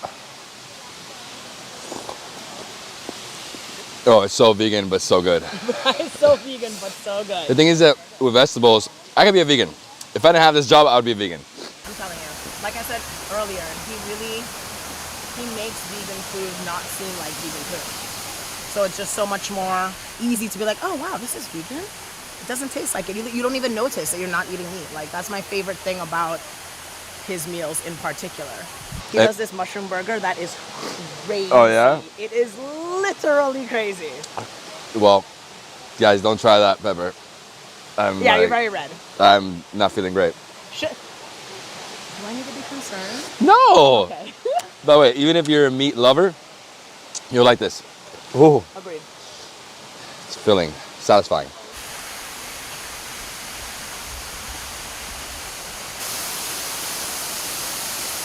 One of the best vegan dishes of my life, corn split pea soup. My man, Joaquim. Yes. So if you want to do this experience, you can do it on the weekends. He offers it. Amazing, man. Yeah, man. Thank you so much, man. No, thank you. I'm glad that you enjoyed. Thank you. I love your cooking skills, the traditional setting, you know, with the waterfall, the stones, nice wood, and that's what changes the flavor, right? The wood, the coconut milk, also the thyme. I mean, very unique flavors here. Obviously, the Spice Island. How are you? I'm fine. I'm Angela. Welcome to the Dirt Tavern. The Pleasure. One Dirt Tavern. Awesome. Let's go. Morning. How you doing? Good. Sorry, what's your name? Camaria. Camaria. Yes. I love your tattoos, by the way. But everybody calls me Kia. Kia. Awesome. Okay, so dirt oven. We're gonna eat some food, right? Yeah. Wow, look at this. Fireside there. Mm-hmm. So you guys will sit there. I'll just go ahead and start bringing out the things, right? Perfect. Thank you. Into the Aloe's Garden. Aloe's Garden. There it is. All done. Oh, wow, nice. That's all aloe, huh?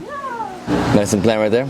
Well, everything is as traditional as it gets here at the #1 dirt oven. On Instagram, it's the #1 dirt oven. And to show you, we are using calabash. That's what you call it. And I just saw one of these. Beautiful. A nice calabash. And these are enamel cups. Enamel cup. An authentic enamel cup must have some things where the enamel is actually removed. That so you know when this is well worn. This is, you know, it has a lot of heritage in it. A lot of families will have these things that will pass Generation. to generation. I love that. So let me see it. Beautiful. Oh, it's light. And you know what's nice is that doesn't break, right? Super nice. Yeah. I'll try and get one for you to. But this is so we're gonna eat in here, huh? Yeah. This is awesome. The calabash seed. Yeah. Huge. You could wear as a hat.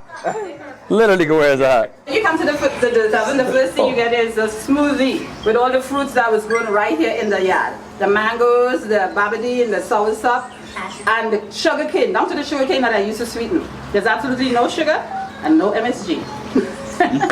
Amazing. So it's cassava. Yeah, but we put a little bit of coconut in ours too. So it just gets to like a texture where it's not too dry, not too wet. So it's cassava mixed with coconut, grated coconut, right? Coconut. I just put a little bit of oil. Wow, beautiful. Quickly. Okay. Just mold it. So you mold it really quickly. So these are like almost like cassava coconut pancakes, right? Wow. So a little sweet because of coconut? Yeah, it adds a little bit of sweetness to it. Always add coconut. Coconut just brings out so much more flavor. Oh, it's so good. We're starting off with some delicious juice. Smoothie.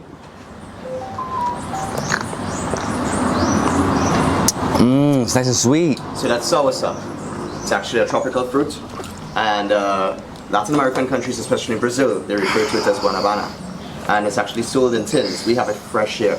So it's very milky, it's pulpy. You break it open, you squeeze it, you mix it with milk, sweeten it up, and that's what you get.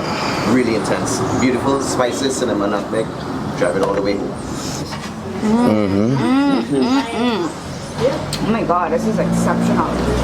So good. So it's thick, it's sweet, it's milky, it's everything. Yeah. Start the morning with this, that's it. Perfect.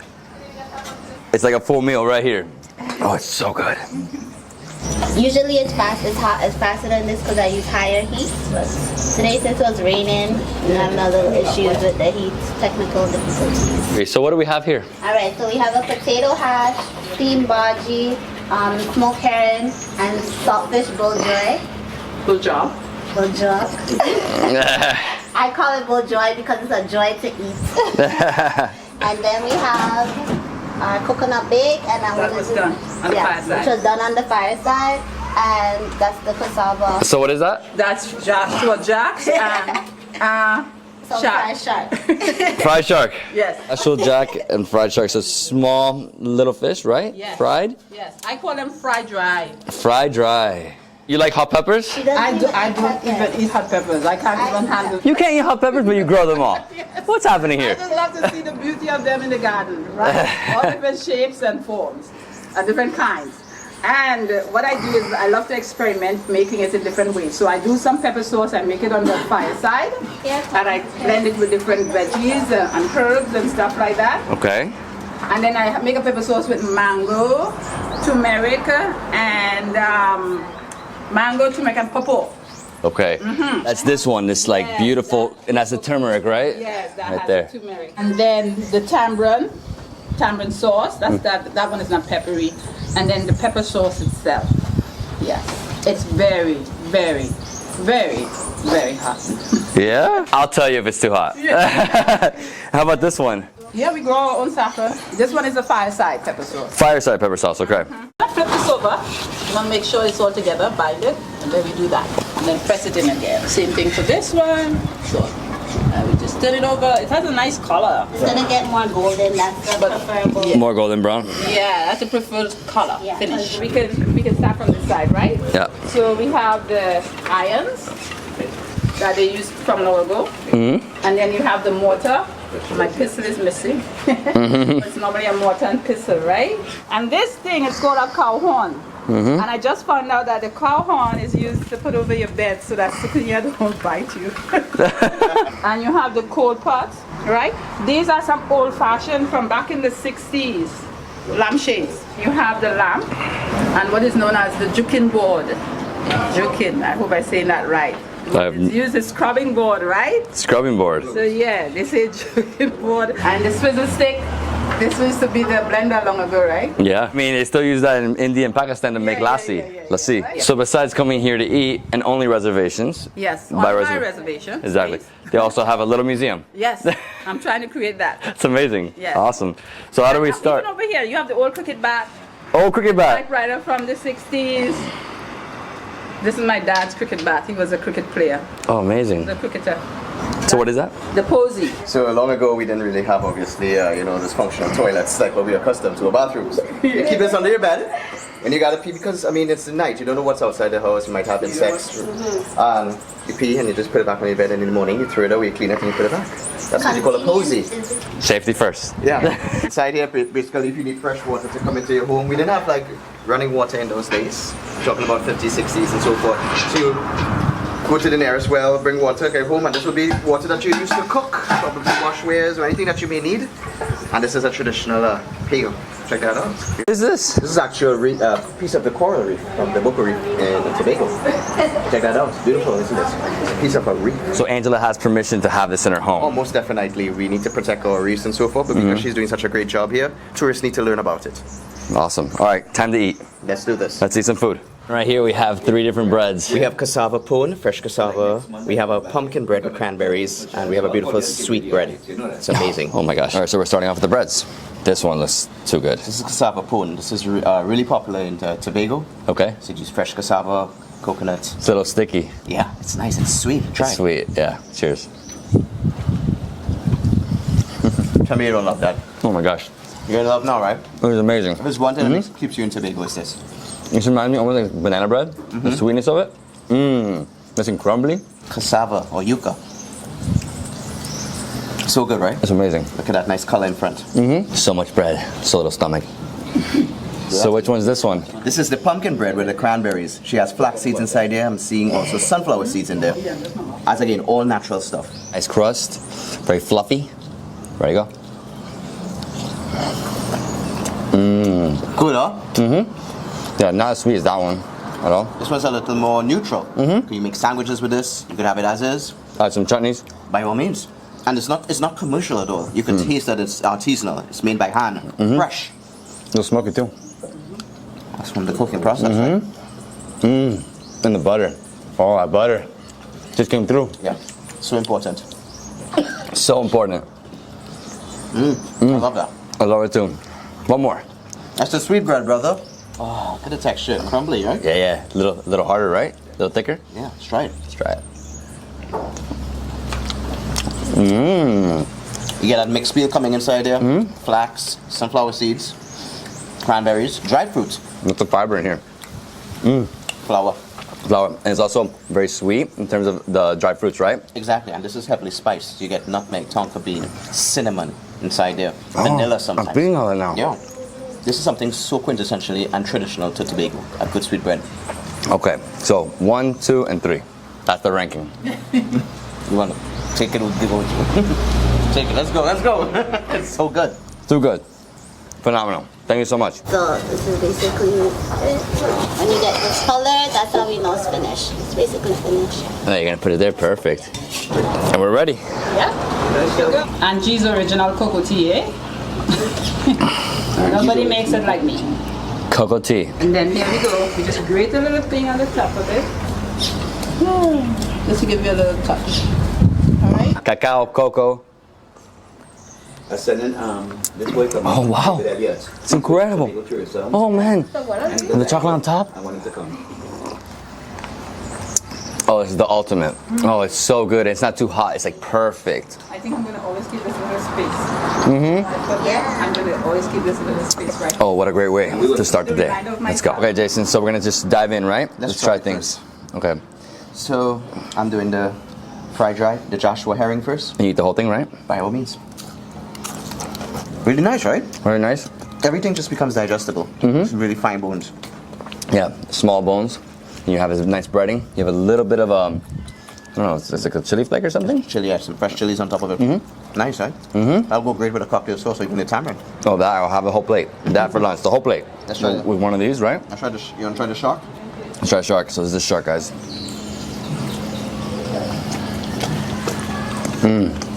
So much meat. Not pretentious at all, right? No, at all. So moist. It just cooks it very simply. So moist. So moist. Look at that. Wow. Where do you know you can eat shark like that? I mean, look at that shine inside there. If you didn't tell me it was shark, I would think it's like mahi-mahi, maybe kingfish, I don't know. It's just done correctly. So good. I'm thinking bake. Let's try a piece of bake, maybe with some of the smoked heron. That's the brown one. It's the brown one. Here it is, with all the little fine bones. And you just want to pick it up, Indian style. Yeah. Eating with your hand, right? Of course. The natural way, the way we were born to eat. What do you think? Robust, right? Love it.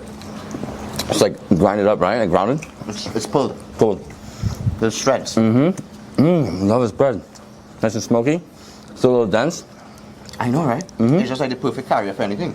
I think. Try the salted fish now. That's this one. That's this one? The lighter one. So maybe try it alone, right? No, try with the bread. Oh, with the bread? With the bake. You want to have a piece of potato with it? Oh yeah. Let's get in here, right? I think potato always mellows out saltfish.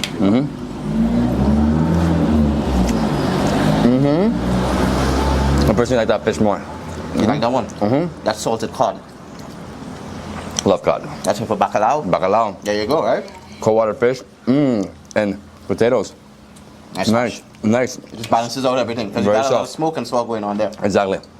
You know what I'm really curious Oh my gosh, about? I'm blown away. The cassava flatbread. So good.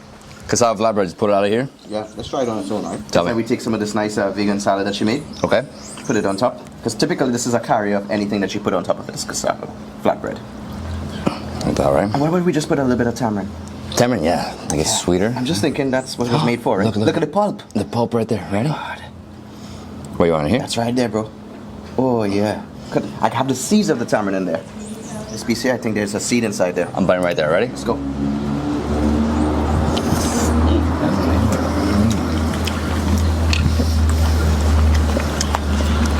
It's too good just to be vegan, right? It's too good. You get the fresh onions and the garlic inside there. There you go, the seed. It's the real deal, right? It's the real deal. Fresh. Everything's so fresh. The vegetables mixed with the tamarind, nice and sweet. And this nice and crispy. Love it. That's character, see? Wow. Whoa.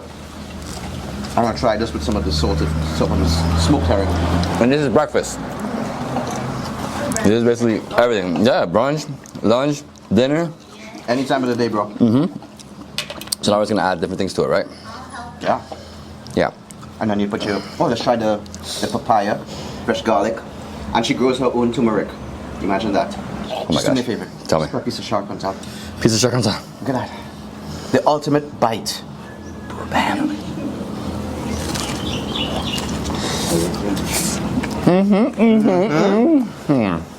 And the bounce. We did it correctly, bro. That's what we're talking about. The dirt oven. The #1 dirt oven in Tobago. #1.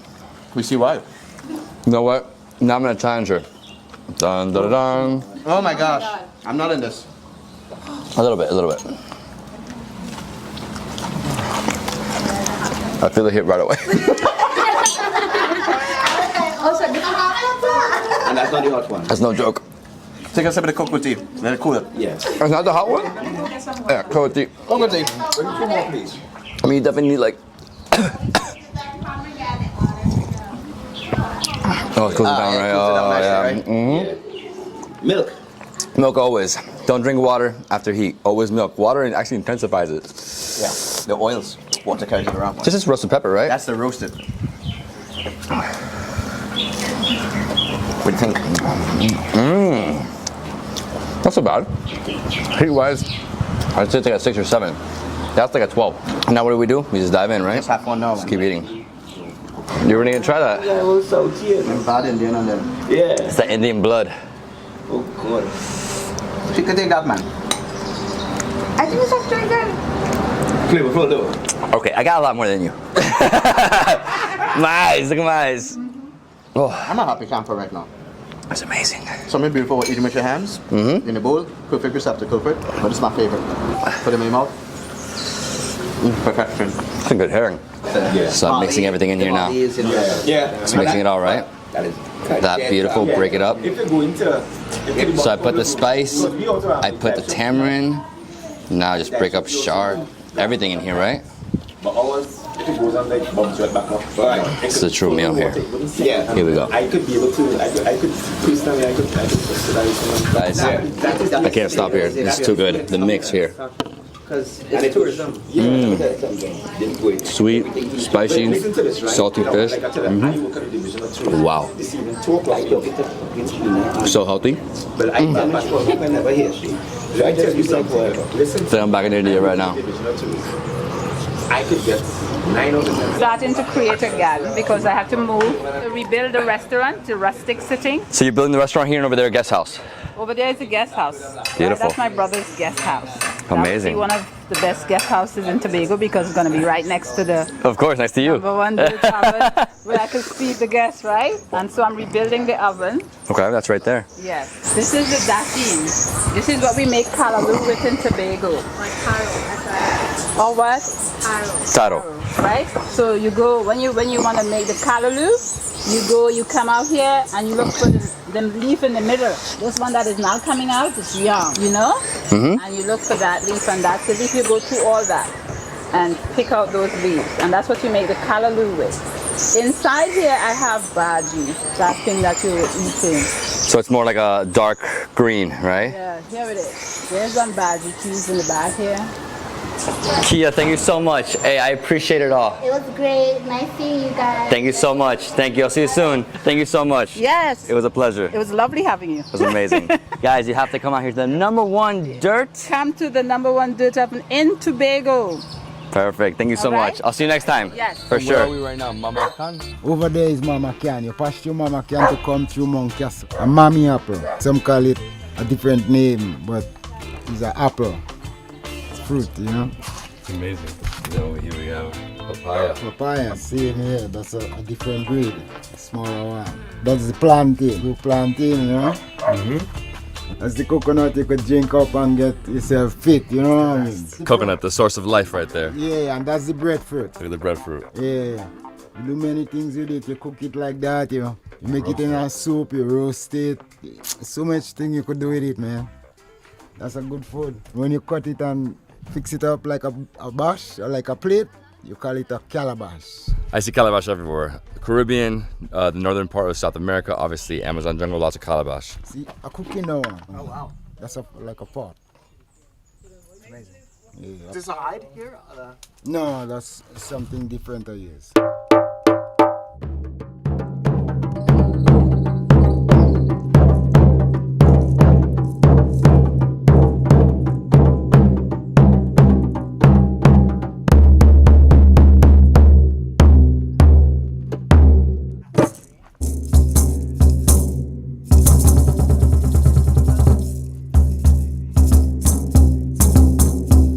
Made in what, USA? It's dope though. These guys take off some of these seeds.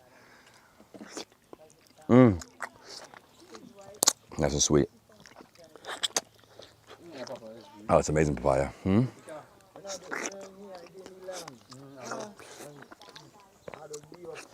Oh, it's good. Oh, he's cutting the cane. Look, come. More of skin. Yeah. If you want to plant it now, that's the plant right there. When you wanted to do like a nursery for canes, this is where they would get all the canes from in the early days. Mama Can. I had sugarcane juice yesterday, and it was the sweetest sugarcane I've ever had in my life. Now you're here in Mama Can, which is the mother of all canes. And you got this.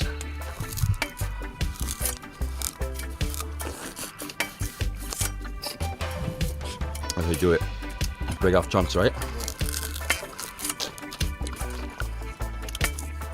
Super sweet. It's amazing. And then you put this, you just toss it, you know, put it out there. Biodegradable. It's amazing. It's the best sugarcane I've had in my life. It's so good. What do you want then, Mo? You want it? I love planting sugarcane a lot because I do many things with it. I make wine with the sugarcane. Where's the wine at? I got some, that's the wine. Yes. I sweeten it with the sugarcane juice. Look at this, guys. Look at this. This is like a handle right here. Beautiful sugarcane juice wine. So what he does is he puts sugarcane juice in here, and then he lets it ferment for... Ferment for itself, and I put a little Barbwandi. Barbwandi? Yeah, that's a bush, a wood from the hilltop. Does it get you like super high? Well, it get you high because it's a wine. The Barbwandi in the bush cleanse you. When you drink it by itself, it give you a cleanse. Sometimes you just need to get high. Yeah, everybody does. I always sing that one. Africans unite for the benefit of our people. Africans unite. I love that one. That's a Bob Marley song I love. And then I love One Love, but people don't live in one love like how Bob Marley think people are living in one love. People just sing the song but they don't know the meaning. Because they don't live up to nothing. You guys?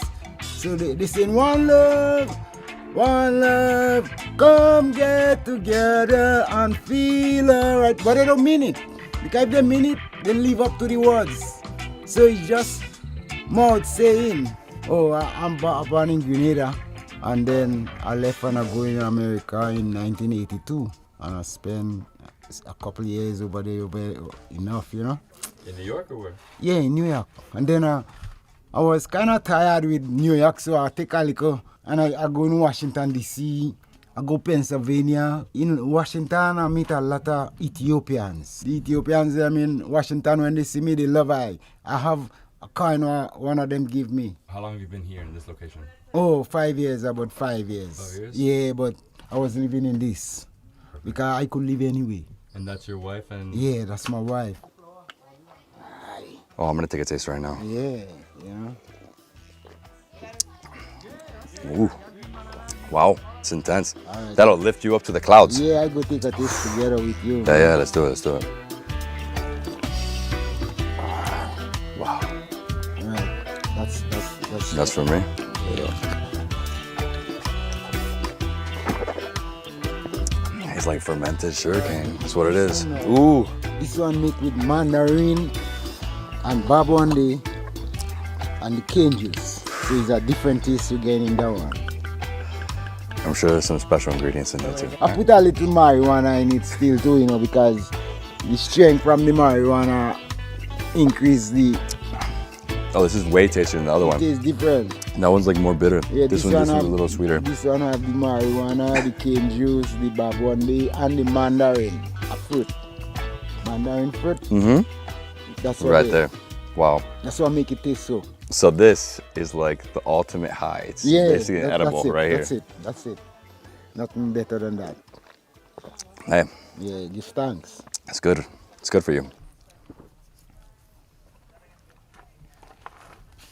Give thanks. Brother, awesome. Respect. Yeah. One Love, for me, the Legend, that's the best album of all time. Yeah, Bob Marley sings some good songs and that. But what I'm saying about the One Love is a message is spread. Yeah. So the people should listen to that message and keep that message. They just say it like one love. They sing it just like a song, but they don't have it deep down in them to live in one love.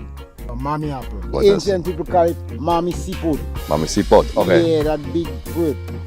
We growing up knowing it. It's like an apple, but also has like sort of the way you eat like a peach that's almost like perfectly ripe. Like a peach. That's not. The peach is overripe. It's two falling apart. It's perfect. This guy's the man. Definitely follow him. Giving you some love. Yeah, man. Bless. Bless. Thank you for the day. Thank you for allowing us to visit. All the time, you see. Happiness is something I try to live with every day. You know, every make day. my life happy. I don't have to do nothing too much too. Not too much. You know. TikTok, YouTube, and obviously Instagram. Follow him. We'll see you. Ojinga. Ras Ojinga. You could just put Ras Jinga because that's how it is. Ras Jinga. The people don't want to say Ojinga, they say Ras Jinga. So check it. You know what I mean? One love, peace and happiness. Peace. How you doing? Hey, we're good, man. How are you guys feeling today? Very good, man. I can't wait to go in the water. Yeah, I hope you guys get ready to get wet. You're going to be great. Strangely enough, on this side of the island, It's looking pretty good. This morning up on the other side of the Atlantic was kind of rough. But like we said, because of the island is ship, on this side is pretty calm. And it looks pretty clear as well, so we hope to at least get a lionfish or two. So which is the boat? This one? The one after the colored one. The one after the colored one, perfect. Frontier one. So this guy is David Antonio. He's gonna teach me how to use the spear gun. We have a spear gun here. Special tip is just for lionfish. That's just for lionfish, huh? Most times, yeah. It looks like one of these trident staff, right? Like, exactly. yeah, it's amazing. Yeah. So you gonna cock it? Yeah. Good. Alright, just wrap the string. It's so stiff, good. Okay. Yeah. Okay. So you pull the rubber. Okay, pull the lever. All the way back. Okay. Of course, make sure you secure it properly. Yeah, so when I'm ready, I cock and then I go in and shoot, right? Make sure it's all clear from danger, safety. And you of course get your proper aim. Yeah. Trigger. If you want, you could put your hand slight to keep your balance. Okay. Ready for the fire? Yeah. Awesome. It wouldn't be that far. Yeah. Lionfish is to be easily like 2 feet, 3 feet. I mean, like right there. Just enough to get aim and to shoot, because this is not that long, right? Yeah, so what is this? Like probably like a meter or 2 meters. A meter? Let's do it. Let's get on that boat. And this is our boat, Frontier 1. Woo! Man, there's a lot of rock here. Yeah. Gotta be really careful. Oh. David, you good? Yeah, man. Yeah, man. Ready to go? As soon as they're ready. Almost ready. Ooh, the sun's intense. Bring sunscreen. You have to bring sunscreen. Obviously, water, they got it. Look at this water, crystal clear. It's beautiful here. Yeah, man. You guys ready? Yep. Let's go. Turn on the boat. Yamaha 200 horsepower. It's fast, right? How big is this boat? What is it, like a 20 something?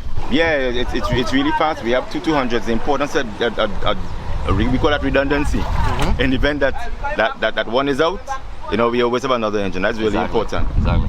Because we try to package safety as well on the vessel. So we have life jackets on board.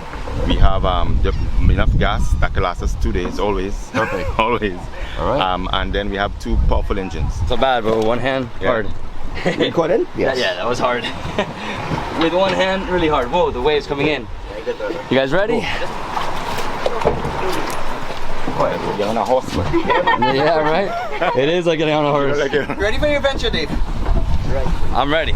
I can't wait. Neither can I. Let's go. Alright, everybody's good? Yes, sir. Thumbs up. Let's go. Alright, thumbs up. When we're in the water, we do like this.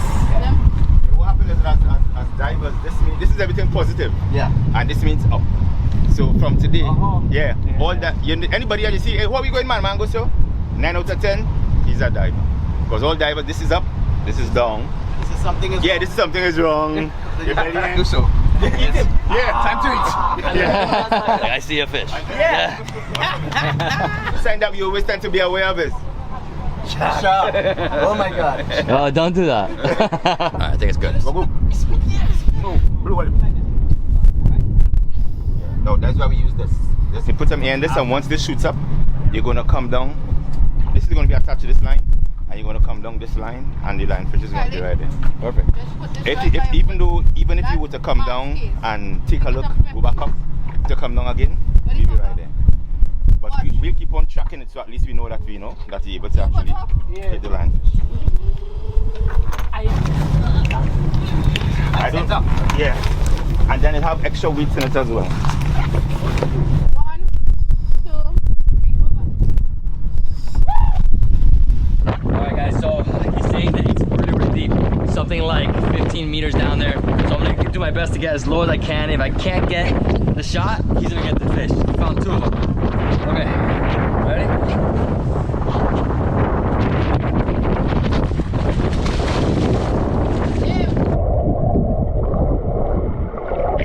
So give me a little bit of oxygen. See this go in your mouth? Yeah. Breathe in, exhale. That will happen because we're sucking from the same tank. 3, 4, inhale. Right, let's go closer to this. Right? Okay. Now, I might have to hold on to you because I have weight. Right? Okay, you're gonna hold on. Yeah. Okay. So I breathe in, I breathe out. Yeah.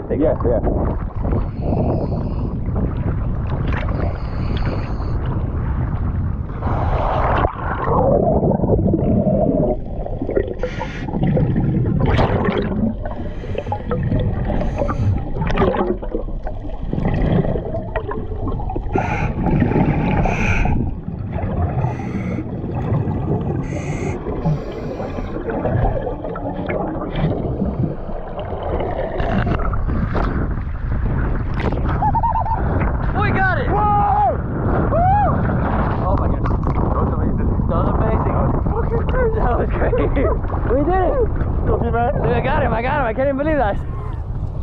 Oh, you got me right in front, man. So we're very fortunate. We got 2 lionfish. We also got some other fish. Going down there was insane. I mean, super murky. I had to go on his second line, and the whole time equalizing, the entire time going all the way to the bottom. Once I got there, it was like right there, 2 or 3 feet away. Shot it, got it. I missed the head. I got him in the back a little bit. It's okay, right? What'd you got? What'd you get? Oh, you got a bunch of fish? Woo, you got 2 lionfish and another fish. Oh, wow. Right now we're heading to No Man's Land. No Man's Land is actually a peninsula, but because nobody lives there, we call it No Man's Land. Now on the way to No Man's Land, we'll be passing our most famous beach in Tobago. It's called Pigeon Point. Once you pass Pigeon Point, you have South Beach. Okay. Right, South Beach is where most of the sports and activities taking place. You can actually see windsurfing, kiting, and further up you can see all the reef boats, all the glass bottom boats. They will also end up on No Man's Land. Amazing. That's part of their tour, right? So this is one of the most popular beaches. We have lots of jazz events here. We have fashion events here. As a matter of fact, later on in this month, we have a few events will be taking place right here as well. All right, guys, we made it to No Man's Land. I'm gonna get off the boat. It's time to cook up this feast. What I'm gonna do is just dive in. Oh, right there. Beautiful. Ah, yes. Give me the You good?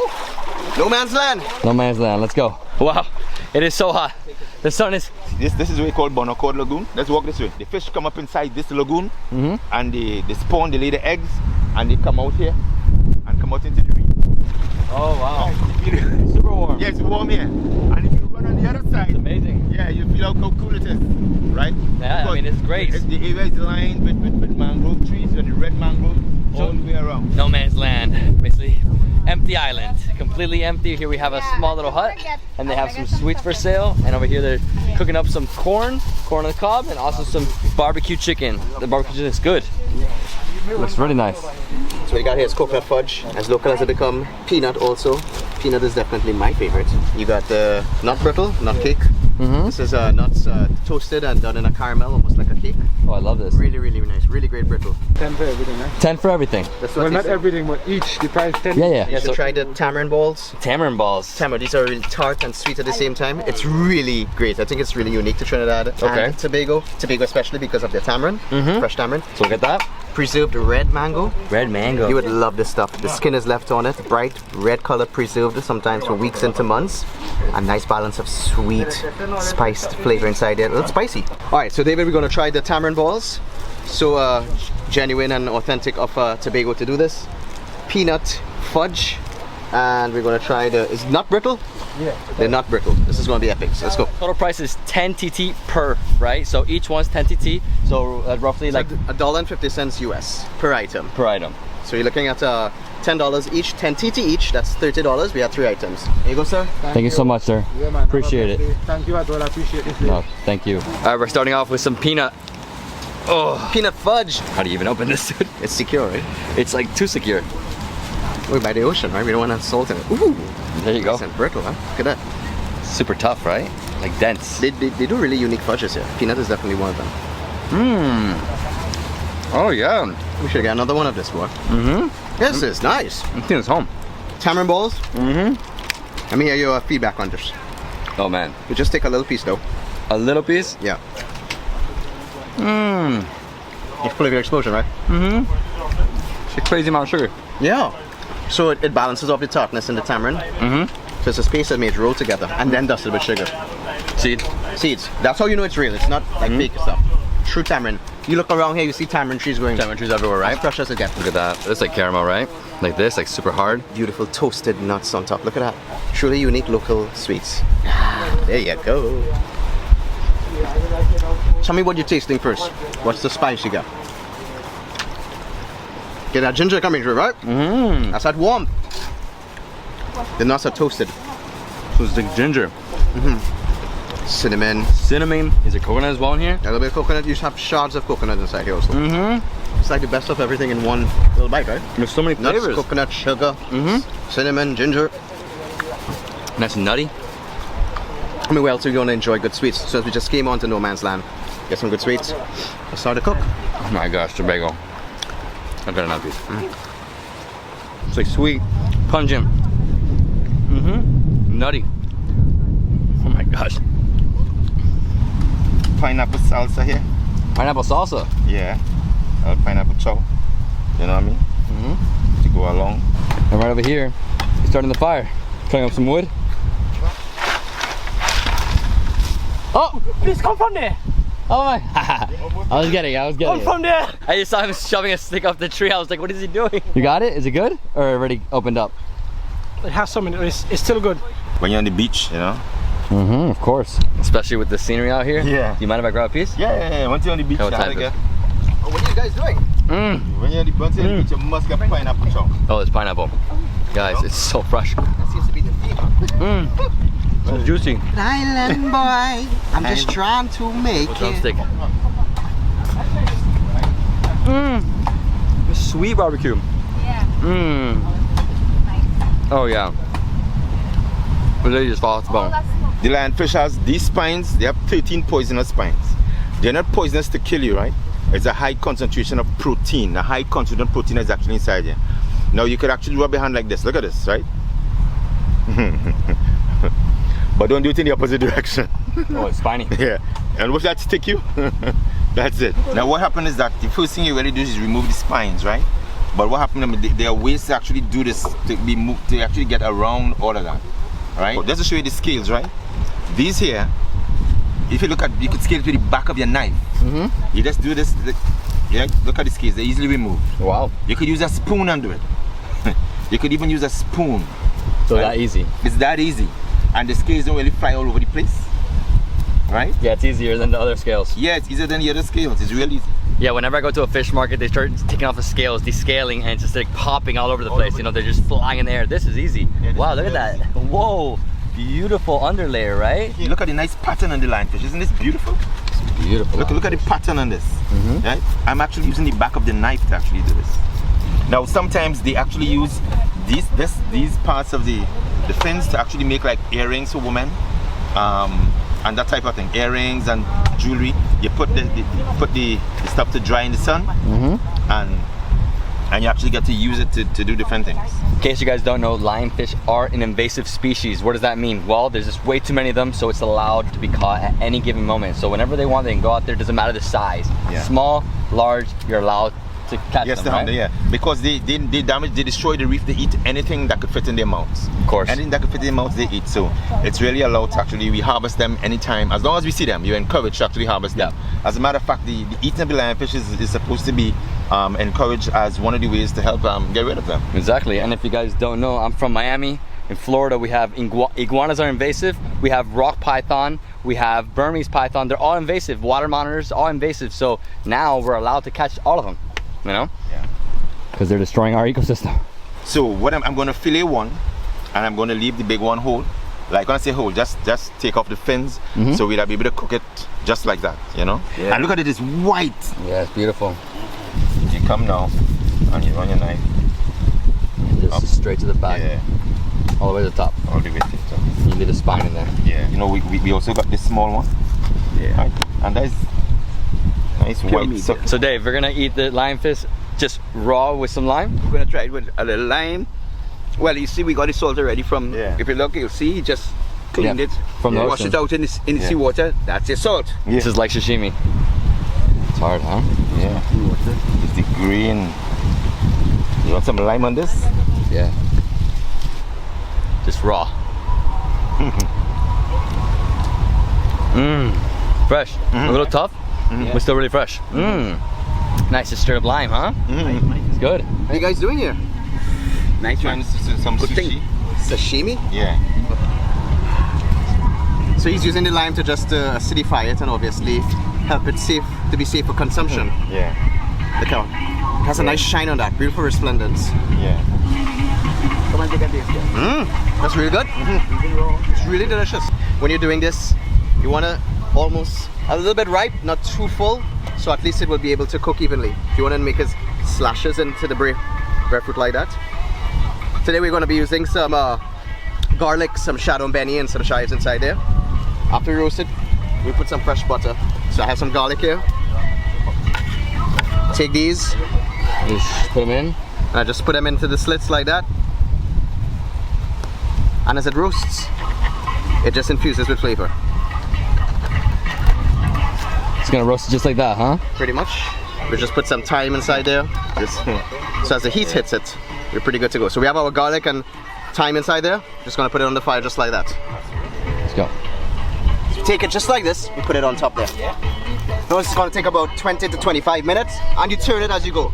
Maybe like about 15 minutes on each side. And what's gonna happen is that it's gonna start to infuse with that smoky flavor inside there.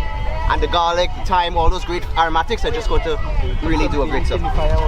This is bay laurel or bay leaf. And this is going to add significant flavor inside there also. Put it into the fire. And all of this is just like really herbal extraction to allow flavor to exude. Wow. I've never seen this before in my life, man. Breadfruit like this, just roasting a breadfruit. It's so Caribbean. It's so Caribbean with the bay leaves and everything. Right here, we just started a fire on a rock. Good music in the background, good sea, sand, air, good food, good music. Good people. Yeah, and soon. The lionfish, why it is so invasive? The lionfish is almost similar to how the way the grouper operates. It's a sucking fish, right? It doesn't bite or chew. It just swallows everything whole. Take a look inside here. So when it opens, it just sucks everything down and swallows it whole, right? That's how the lionfish actually operates. So the reason you cut off the bottom, those spines, because they are poisonous. There's 13 of them, you said, right? Yeah, 13 of them. 13 of them, so you have to cut them all off. Yeah. So that's the salt we're using? Yep. Sea salt. Yeah. You see, you make the slit, so the salt actually got the sea salt goes into it, right? So that's the way we actually do this. So you have the slits inside here, right? And then we dip it in the salt. So it looks like a fish, right? Yes. All right, let's go. Oh, I can't wait, man. I can't wait. Let's do this. It's gonna be so good. So we have Antonio, which part you with, right here? Anyway, let's take the time.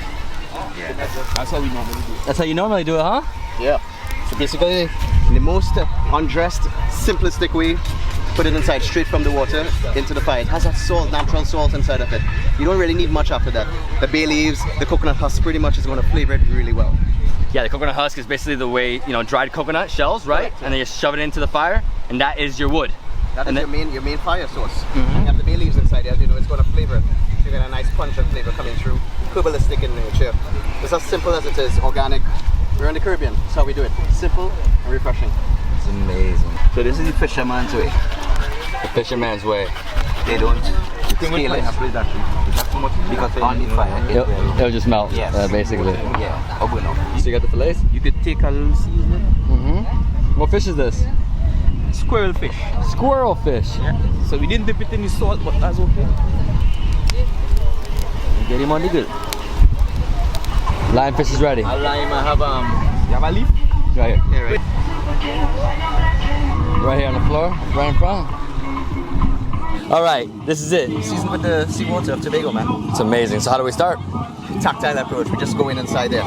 So let's start to break this fish apart. It's right there. And you would see the flesh is incredibly soft at this point in time. It's flaky. Oh, so soft. Brilliant. And I'm excited. This is gonna be amazing. Lionfish. I caught it. Yeah, you did, right? It's sweeter that way. It's amazing. My first shot in like 15 years, and I got it.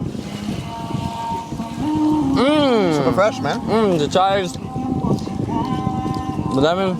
Try that whole piece. These are some nicer charred pieces. Look at that, people. Incredible. Beautiful stuff. A little charred. So buttery, man. The sea. So fresh. Love it out here. Good music. The Caribbean. Try some of the pineapple. Thank you. Little citrus. So it's just like a chow, right? Yeah. That's pineapple tomato chow. So you got a little compliment there. It reminds me of like a fruit ceviche. Correct, right? Oh, then we got our breadfruit chips. Look at that. Charred, a little dense. And this is all off the land and the ocean, right? Yeah. All natural. All natural. Not bad at all. What a feast. For an island meal, right? Just caught the fish a while ago. Pineapple harvested, breadfruit roasted, all on grape leaves. We did that all like in 2 hours. No man's land. That's natural and fresh. That's what Tobago is all about. Oh man. I'll tell you, I've had like yuca chips, sweet potato fries. These are the ultimate, man. These are the best. And they're healthy. You've got fresh limes from the island. Look at that.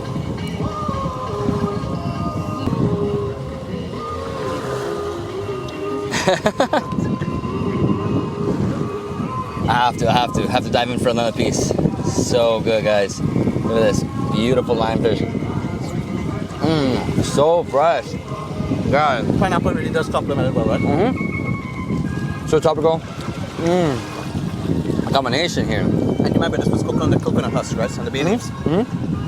So you get a flavor coming through inside there. Coconut flavor. That's the best way to cook. I feel like it's one of the ultimate. It's healthy also, right?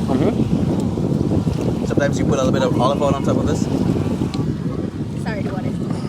No problem. We did it, Dave. We did it. We did it, guys. Good job. It's funny because they were like, I don't know if we're gonna see any lionfish. It's a little murky out there. I was like, no, we're gonna see one. At least one. We got 3. You really can't domesticate the fish, right? They work on their own time. They work on island time. Island time. Exactly. You can't come to Tobago, come on no man's land, and you haven't been to Nylon Pool. Nylon Pool? Nylon Pool, it said once you get there, once you get into the water, you get 10 years younger. So I hope you have an ID card because he won't be able to recognize you. It's too funny, it's too funny. So that Nylon Pool is right over here. So as you can see, all these are like touristic boats, right? So people come out here, you pay a fee, you come out, these boats have a glass bottom so you can see the bottom, you can see the coral. And over there, right at the very end, as you can see those waves coming in, that's where the Nylon Pool is. So the Nylon Pool's over there.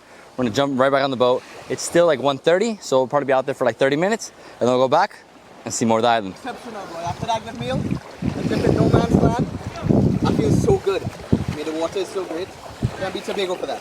Just hop in the water and a hot dip. You don't need no excuses. Food and water. It's actually perfect that we waited until after we ate to go to Nylon Pool because everybody here was just there and they came to eat on this island. Look at that, it's just so many people. All right, boat time. Woo! We get on here. Nylon Pool, let's go. You good? The lobster, beautiful. Yeah, nice juicy meat. What do they put? Some beautiful like red salsa or barbecue? I'm guessing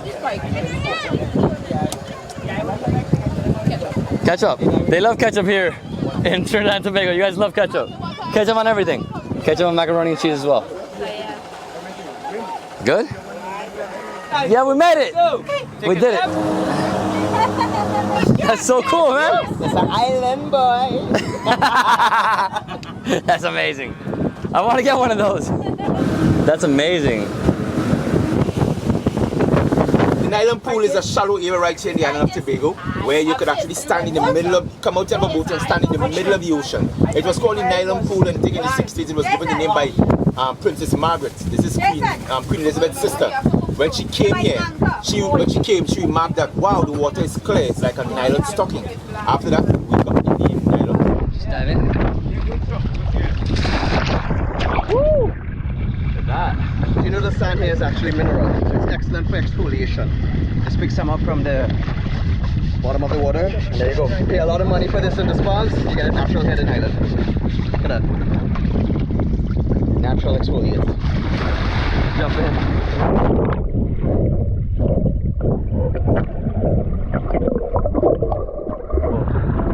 Let me get to my head. Really? To get out of my head? Oh yeah, right there. Oh my god. Feels like heaven. Let's see if I can see some mermaids. Let's catch me a mermaid.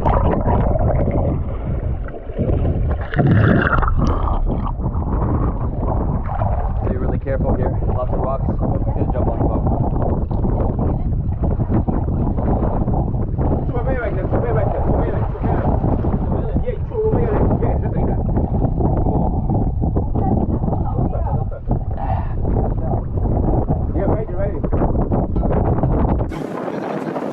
All right, that's it. Yeah, man. Let's lower my stuff here. Woo, gotta be careful. Take your time, man. Slowly. Yeah, we're good, we're good. I was nervous because some parts are very, very deep, some are shallow. But that's it, we did it. We did an incredible adventure today. I mean, it was epic. What did we do? Oh my God, we went up to Karak village, we shot, well, you shot those lionfish.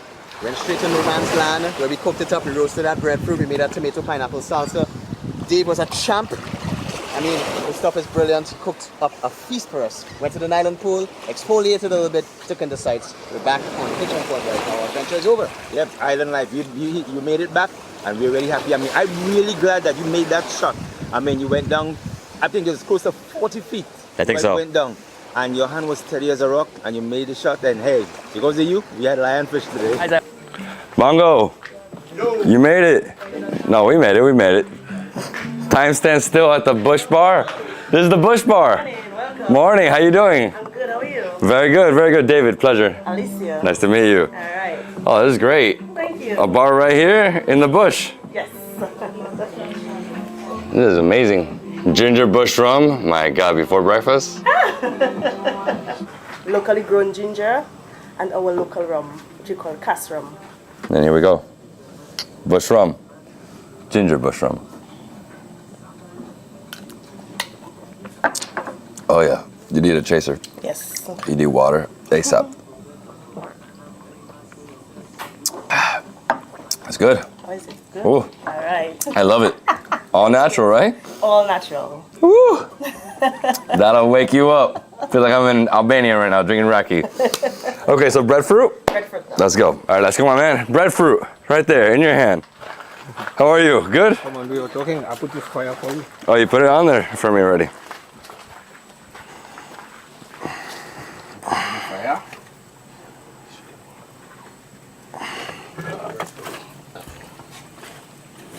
Make sure that you cover. How long will it roast for? Roughly, yeah. Okay, so we're gonna let that breadfruit roast for about 15-20 minutes. We're now gonna go in the kitchen and make some salt fish, right? Yes. Salt fish. Let's go.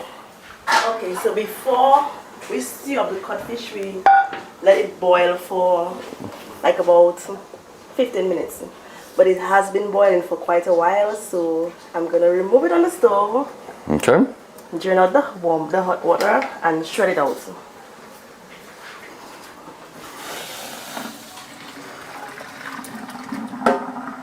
Oh, so you're gonna put cold water in it? Yes. Basically shock it, huh? Oh yes. Like shred it out. Take out the little bones.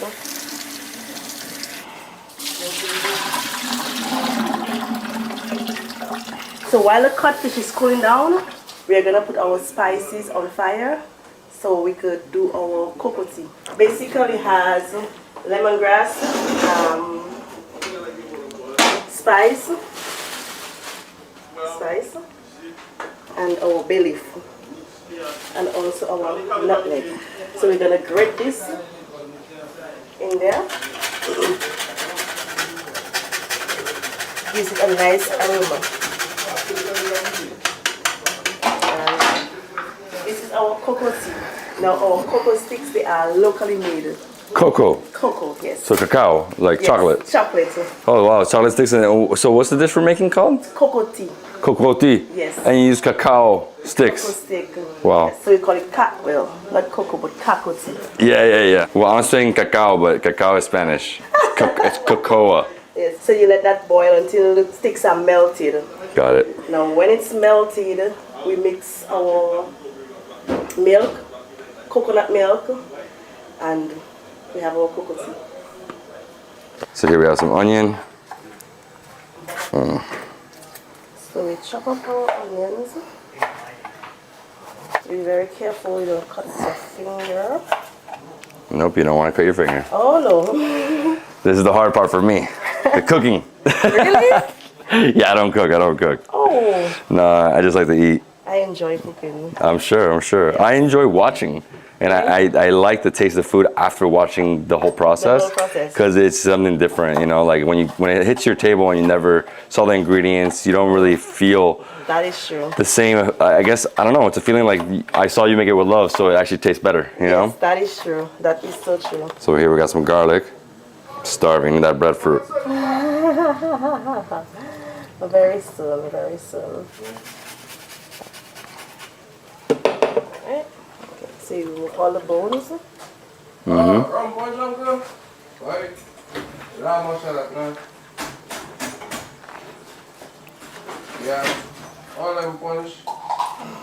we go. Oh, add some oil. Yes. Nice oil. And what type of oil is this? This is Cleo soybean oil. Yeah, everybody uses different oil, right? Yeah. For health purposes, I use olive oil. Olive oil, yeah, yeah. Or avocado oil. No, olive oil is nothing like it. No. Nothing compares, but sunflower oil, I like it just for cooking. Oh. Oh, it looks amazing. Love it. Salt, codfish with the garlic, nice crunchy onion, some oil. Perfect. I mean, I would eat this alone, but obviously this is going to be paired with the breadfruit, right? Yes, and the avocado and the fried dumpling as well. Oh, wow, the avocado. It's going to be nice and creamy, super tropical though. Yes. I love avocado, but it's super fatty. Yes, it's one of those healthy, fattier. It's healthy fat though. Yeah, it's healthy. Yeah. Well, I mean, if you're having avocado every day, It's not healthy. I don't know. I have a mango every day and then I gain weight. I feel it. Really? A mango? Yeah, because the mangoes are also very super sugary, you know? So that's the thing. But this is amazing. Look at this, guys. It smells so good. So it's almost done. Just want to get the onions a little Crispier. crispier. This looks so good. Tastes good. Oh, I'm sure it tastes good. Do you have any pepper? No. No. So we're gonna add our coconut milk.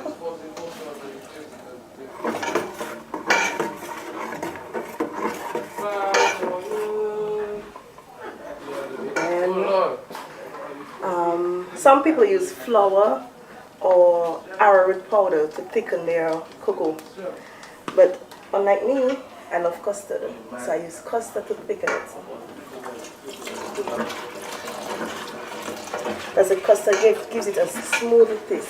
And now we add our condensed, well not condensed milk, but our liquid milk.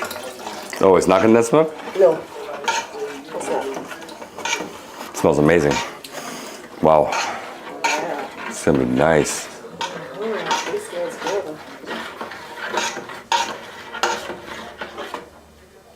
So we're gonna do our fried dumpling now. We're gonna add our oil so that it can get hot.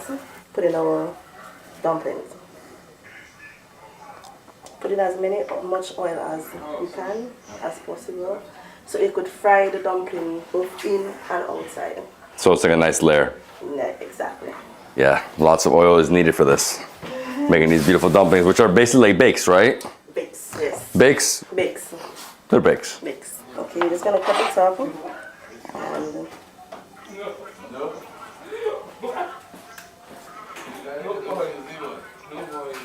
It smells great. Smell it, huh? the cucumber. Mm-hmm. I love it. Slice it very thin. Super thin, huh? Yeah.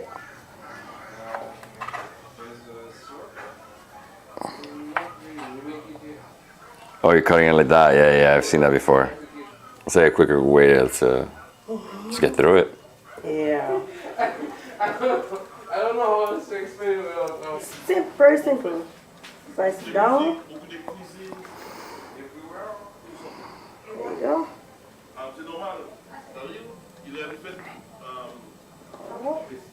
Avocado is one of my favorites. Me too. Love. Who doesn't love avocado? I know, right? Come on. Who doesn't? Yeah, and these, because they're so ripe, they're like nice and creamy. Nice and It's creamy. so good. That's why avocado toast has become so big in the States now. The Avocado toast? Yeah, avocado toast, big thing. And you add some eggs, you add maybe some saltfish, whatever, you know? Oh, okay. I've never had this though. No? No. So you just make it into a circle.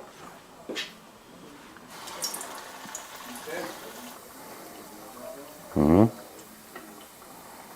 It is bakes. Yes, bakes. Those are nice small bakes, not too big. Not too big. Just have mouthful. Mm-hmm. I love bakes like this. So tasty. I mean, nice and crispy on the outside, a little oily, inside doughy. You just stuff it, open it up, stuff it. You could stuff it with the codfish as well. You could stuff it with cheese, tuna, whatever it is that you want. A sandwich. Yes, fry sandwich. Let's go, the breadfruit's ready. Let's get into this fire. There it is.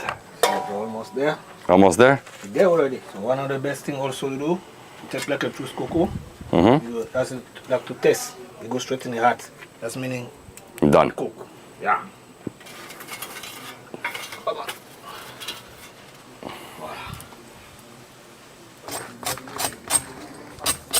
per piece, you know? Mm-hmm.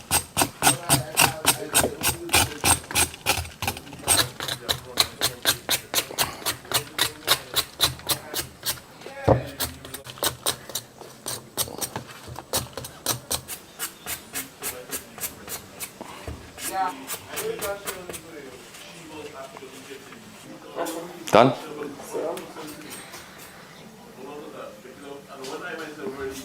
So these last two, we put it. For me? Yes. So we just finished making 4 of the bakes right off the fryer. Now we grab the dough, right? And then we roll it out a little bit, right? That's right. Just, come on, Perfect. like that, perfect. And then you slip it down like that. Perfect. Enough? Woo! Another one. Some flour here.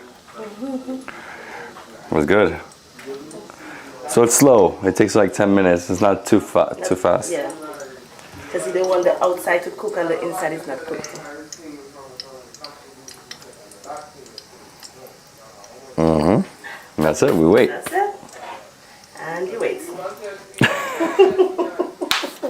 These are my bakes. These are David's bakes. Wow, breadfruit.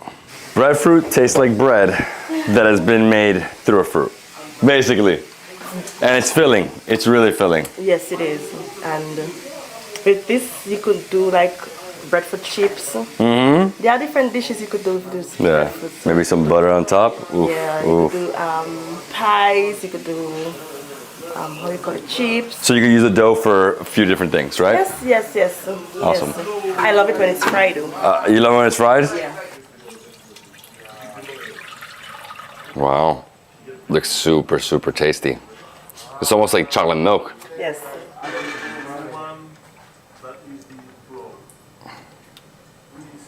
Okay. Okay, so all done. All done? Yeah. So now it's time to eat. Yes! Okay guys, so we're gonna go eat right here on this beautiful table. Love this bush restaurant, just incredible. So it's a nice, like huge hut, right? Got the bar, you have 3 round tables. All the stools are made of wood. Look at this, bro, incredible. And then we have this massive table here. This is where we're gonna eat. We're gonna eat some food, we're gonna have a drink, we're gonna relax. He's like, I charge you on camera, guys. Come on. So here we go with the food, right? So tasty.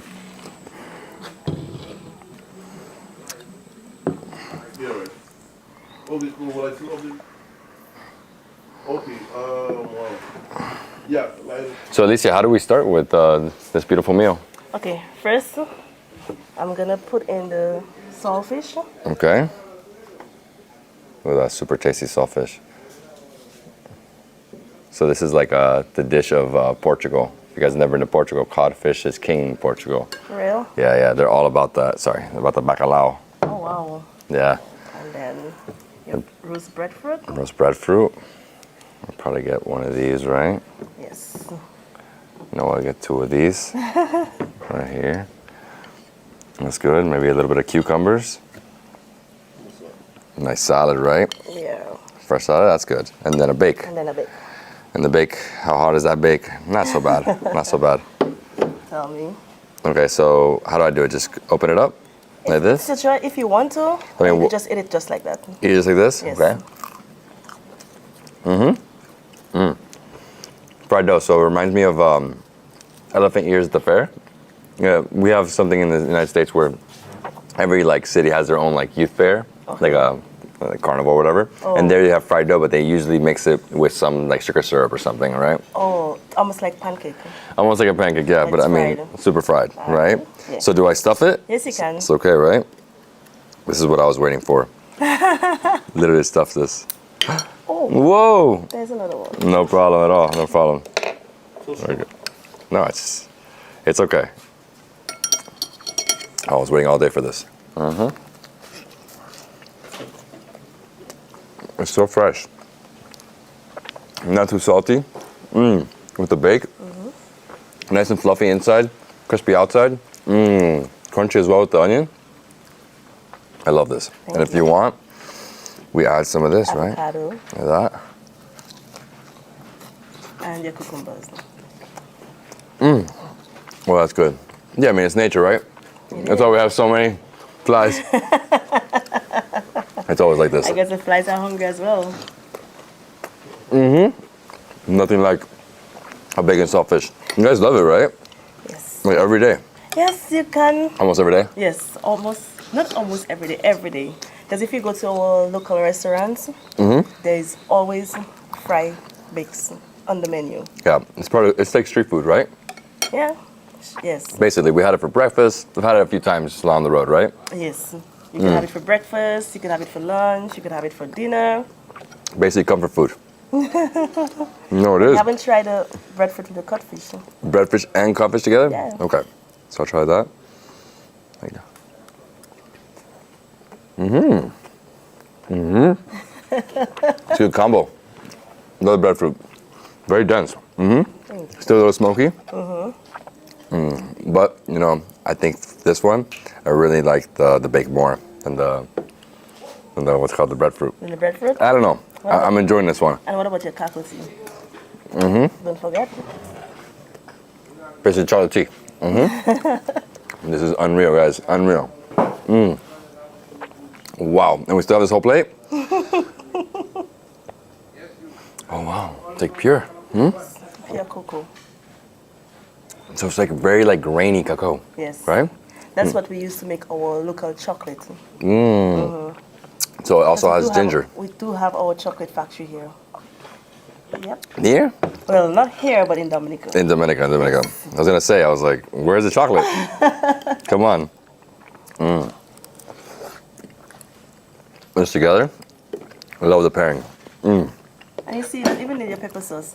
Where's the pepper sauce? Where's my pepper sauce at? Sorry, I was hungry. No, I love this combination. And like I said before, the best avocados of my life have been here. Just they're all super, super sweet and creamy. They fall apart. They're all organic. Yeah. We hardly use any chemical No on our pesticides. farms. So, yeah. I mean, some people do, right? But Yeah, some most people do, but most people don't. they're going to sustainable farming. Yes, that's right. Wow. Congratulations. This is phenomenal. Thank you. Thank you. Super simple. Everything is from the area, right? Yeah. Yeah? Yeah. All natural. All natural. God, guys. You can go forever with this. No, it's nice. All It's really natural. enjoyable. I would eat it just like this, maybe make it into a bowl, but I'm super happy with my meal right now. Thank you. Thank you. Thank you so much. You're welcome. But yeah, so welcome. but we're missing that Dominican pepper. Dominican pepper. Oh, it's so good. And when you're done, you can send down for spice rum. Spice rum? Yes. What are we doing? You want to do the spice rum? I'll do whatever you say. Let me get that for you. You literally are controlling what we're doing today. Our spice rum. Spice rum. Spice rum. Locally brewed. Local spice. So more bush rum, right? Yes. Spice rum, guys.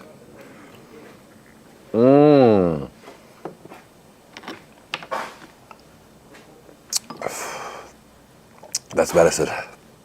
That is pure medicine. It is. Oh, it's intense. Oh.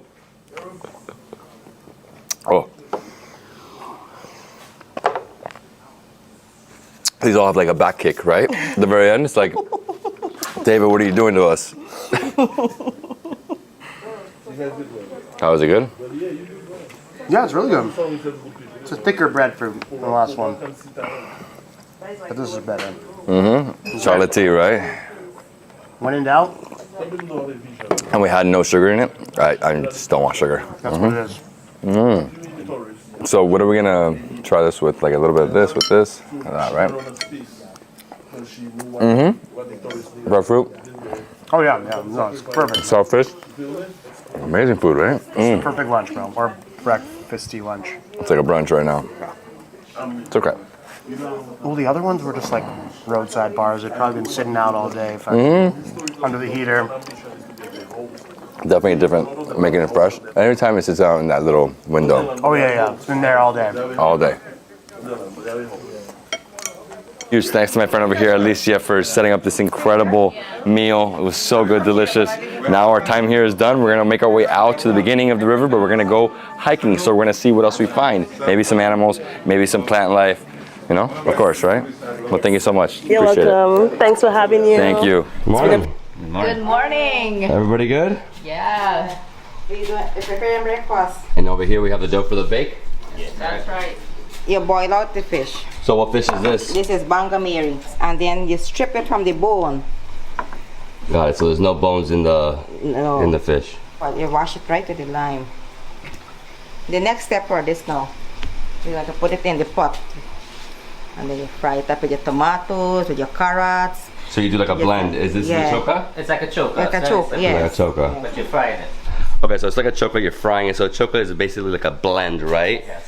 Correct. Then over here we have other ingredients. Garlic, this is the onion, this is the celery, this is the shallot, and then I'm preparing tapioca porridge. So now this is what's going into the pot to boil. This is the tapioca. This make out of cassava starch that was grated yesterday. So this is another byproduct from the cassava, yes, right? Another byproduct from the cassava. And this is the fever grass tea. It boiled in there. This is for fever. If you have fever, you can drink it, and you can, if you have a small child, a baby, and this fever is not going, you can boil it and bathe the child with it, put it for cold, and it helps take away the fever. So like a natural medicine. It's a medicine. It's the capadola. Capadola? Yes. So what's the capadola? From a tree root. From a tree root. Yes. So that's the lemongrass? Yeah. So do I eat it or just smell it? Wow. Right here? Yeah, it smells like lemon. It's amazing. We had some of this lemongrass tea yesterday. It was absolutely phenomenal, and it's a natural medicine, right? Yes, so this is the salt fish you're going to prepare now. Put the tomatoes in the pan.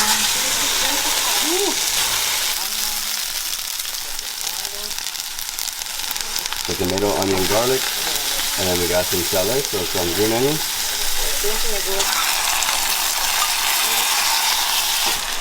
Now we're adding the fish. This is the beef that's going in this pan. That is the tasso beef. Tasso. Yeah. The dry beef. The salted dry beef. Oh, tasso. Tasso with some decorations. The sweet pepper, you put it into the pan. Black pepper for flavor the pot. The ingredients. So what was that? Some salt?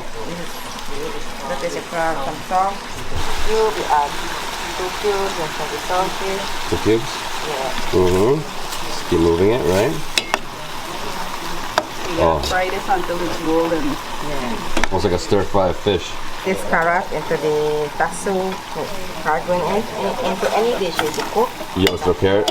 Yeah, carrot's one of my favorite veggies, so I accept it. You can taste. We're gonna taste.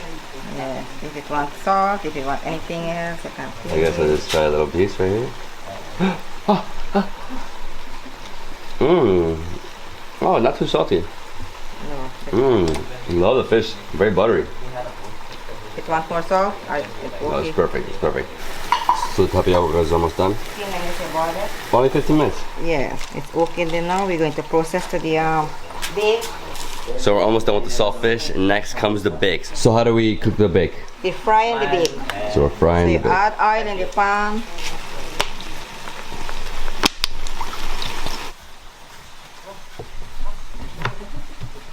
It's really flattening it, huh? So now the saltfish is done, it's ready to eat. Now we have to make the bake, so we're gonna fry it right here on this pan. So this is gonna puff up really nicely. It reminds me of like a puri in India. Oh, that's quick, huh? So you get it to swell up. It swells. You see, that is why they call it floats. Yeah. It's flowing now, yeah. Have to put another one in the pan. Okay, so this one's ready, right? This one is ready to eat. Okay. Take the fork and you juke it a little before. And you hold it over the pan so the oil can get to drain. You prepare your base and you put it inside here. And that's ready. It's my turn to roll it out, right? So you Rolling out the bake. So, think we need more flour, right? Yep, flip it. It's nice. It's really soothing. Doing this, looking out, seeing the rain. That rain kept me in bed today. I slept 9 hours last night, guys. Well, I haven't really slept in years, so 9 hours for me was like recovery. Right here. Think it's good? I try my best. Yeah. And that's it. Breakfast is done. Now we're gonna go right under our big house, and that's where we're having breakfast. We have some lovely fiery peppers. Your favorite, I believe? It's all for me? Yes.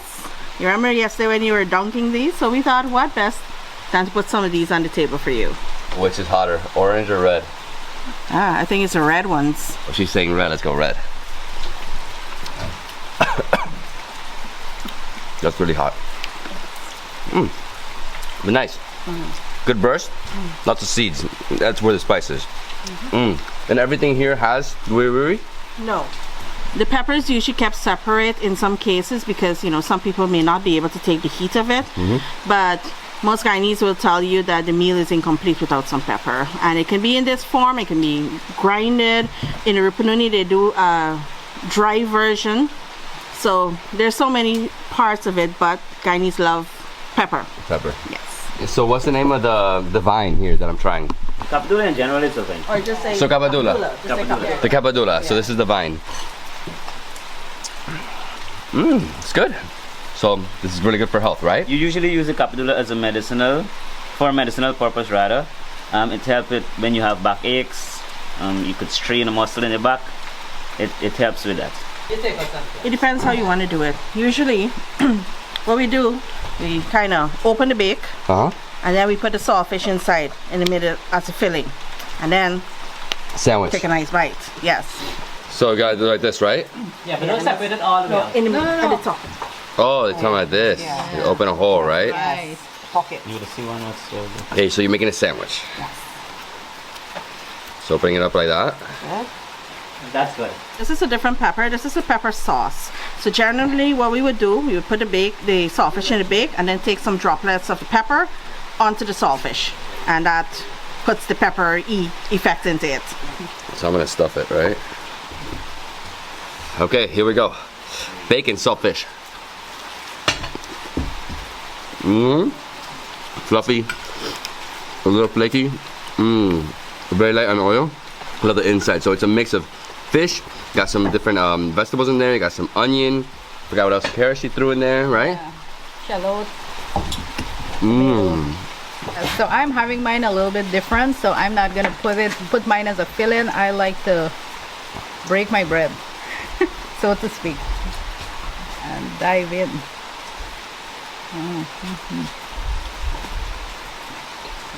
Oh, it's so good. Gotta get some pepper.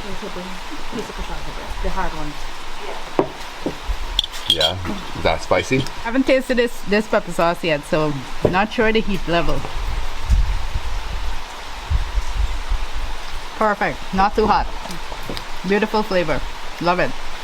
So as Stacey was talking, I was busy applying my pepper too. I'm gonna take my first bite.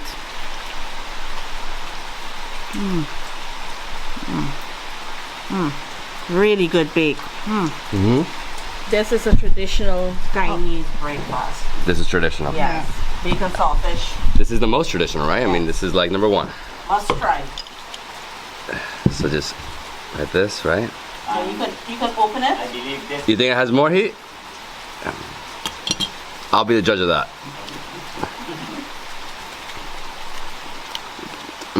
There's heat here, but with the combination, this doesn't hit you that bad, right? I love the bake. So fluffy. The saltfish is not too salty. Exactly. So enjoyable. Get it just right, not too salty, and you fry it up nicely with all the flavorings. This here could actually work as a dessert or as a snack as well. The avocado or pear, as we locally know it as. You call it pear? Yeah, we call it pear, and it goes with the cassava mostly. So to add a little flavor to the pear, you can also sprinkle a little salt on it to get it, just bring up the flavor a little. Here's how we eat it with the pear. So you scoop, take the cassava as it's stiff, and we scoop. Have the combination.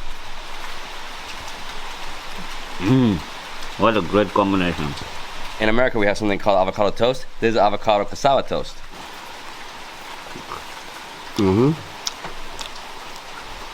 I still personally like the soft cassava. Now, just in case you're using the soft cassava, you won't be able to scoop it. You won't be able to soup. I know. So then you definitely have to use a spoon. I guess the softer one is better for soaking up any of the... Yeah, but in case it could go with the avocado as well. But you need the spoon to just scoop the avocado and get it on there. So this is tapioca porridge. This is made as from another byproduct of the cassava, the bitter cassava that we would have processed yesterday.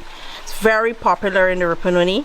So you take the grains and you turn it into porridge. Fun fact about the Rupununi, they make nearly everything into a porridge. Yeah, there's yam, there's pumpkin, there's mango, and the list goes on.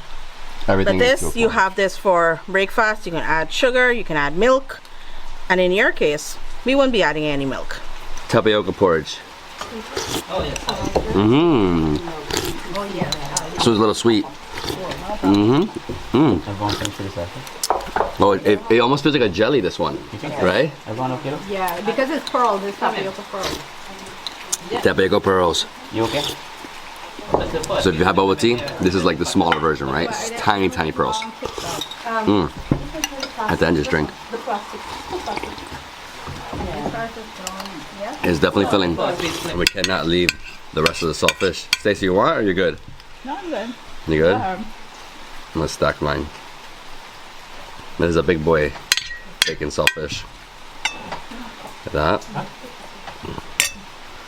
How beautiful this is. So bacon saltfish, we can find it everywhere in the country, right? Pretty much, yes.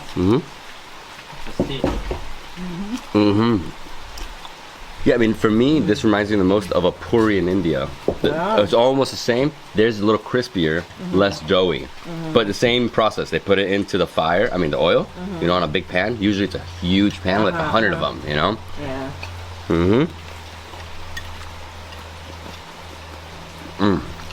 This is phenomenal. Super good. It's medicinal. It's really good for your health, right? So good. It's amazing there's no actual lemon in this. It's pure grass. Nice fresh pineapple. Whoa.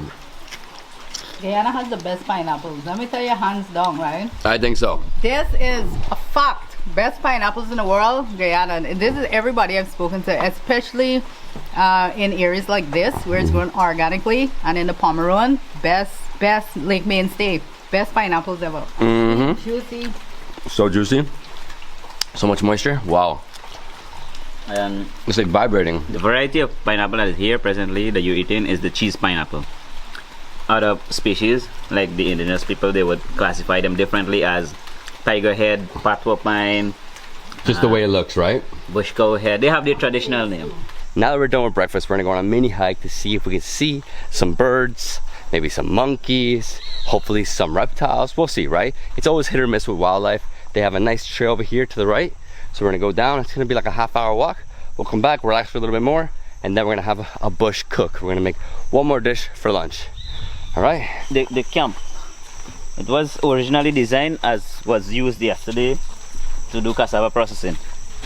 This trail is developed as early as we mentioned, the makeshift camp or the bush camp, as some would say. It was developed to do cassava, or made to do cassava processing there. We made a trail. It's just in some bushes around the lodge, so you can actually see nature to its best, absorb, have a look at the different kind of flora, and if you're extremely lucky, maybe a fauna or any animal, right? So we have different trees and different purpose of these bushes around, like this here.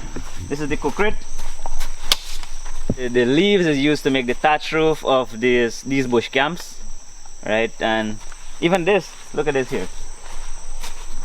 Here we have capadula. The tea that we drank this morning, that's good for your back. You know, like they say, if you think that you lose too much of children, you know, you build them back.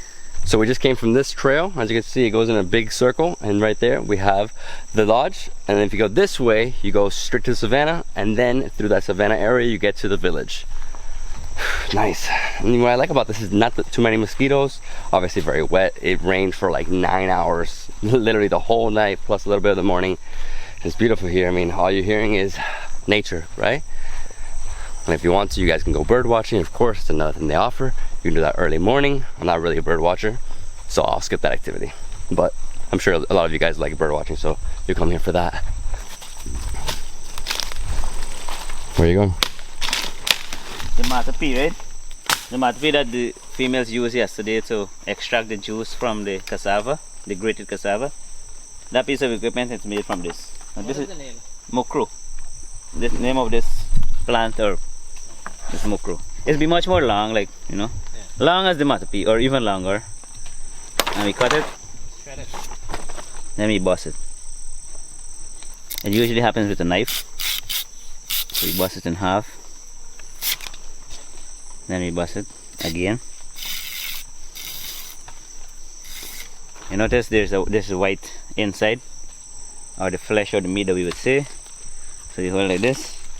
Usually we put a piece of cloth, but presently right now we don't have a cloth. And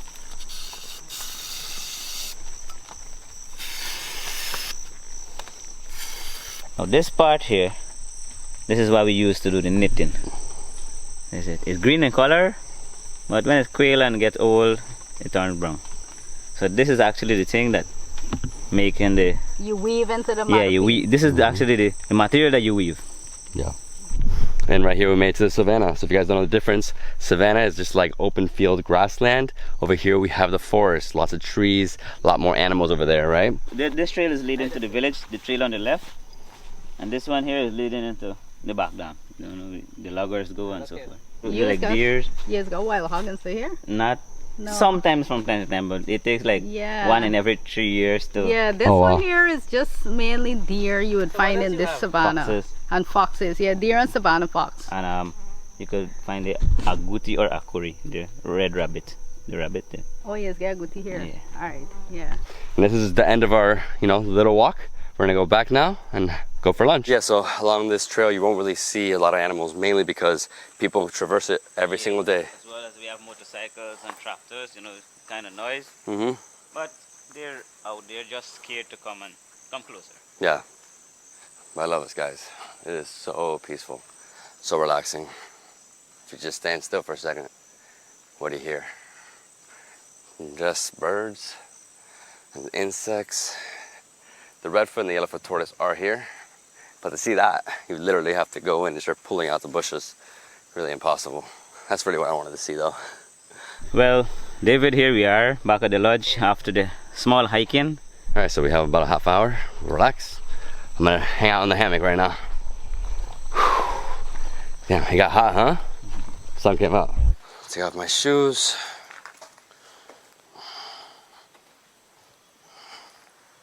Oh, go to sleep, huh?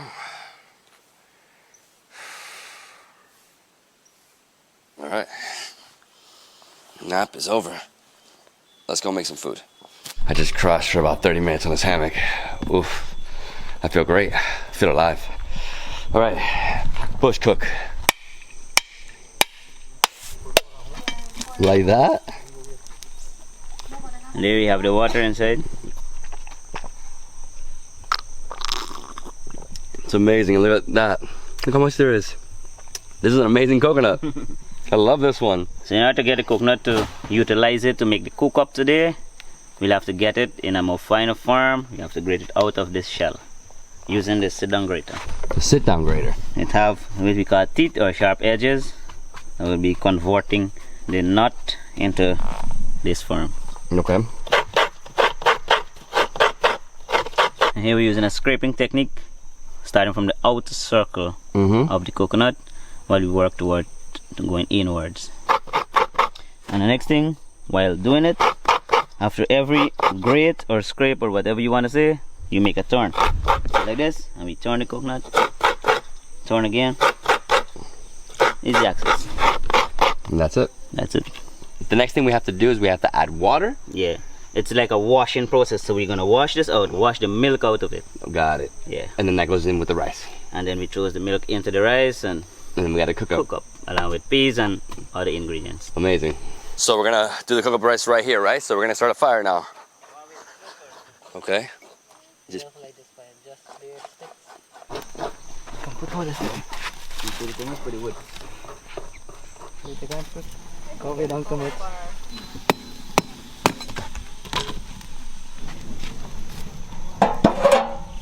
This is a karahi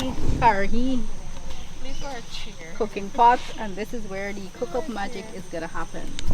so it's called karahi. A kahari, karahi. Karahi. Call it different things. Okay. So it took us about 15 minutes to get this fire started, but now it's going and we're getting ready, right? Just cooking up or heating up the pot. As soon as that's ready, throw everything in. Squeeze in the coconut.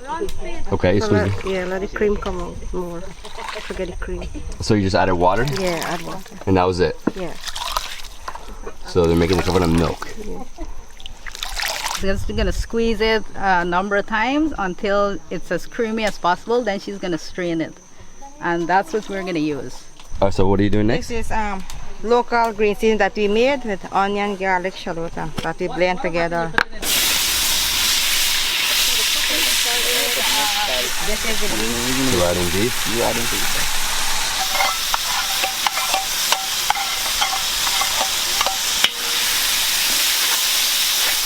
We're adding the rice.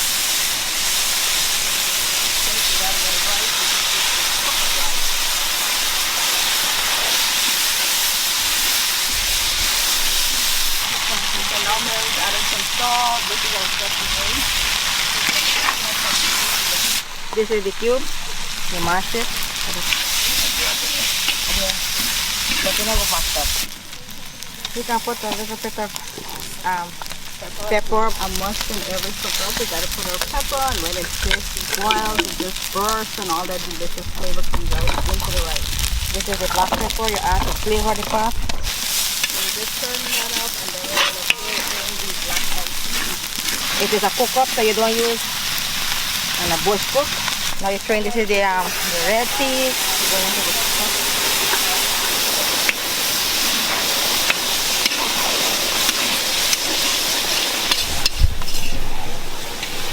Just added in the coconut milk.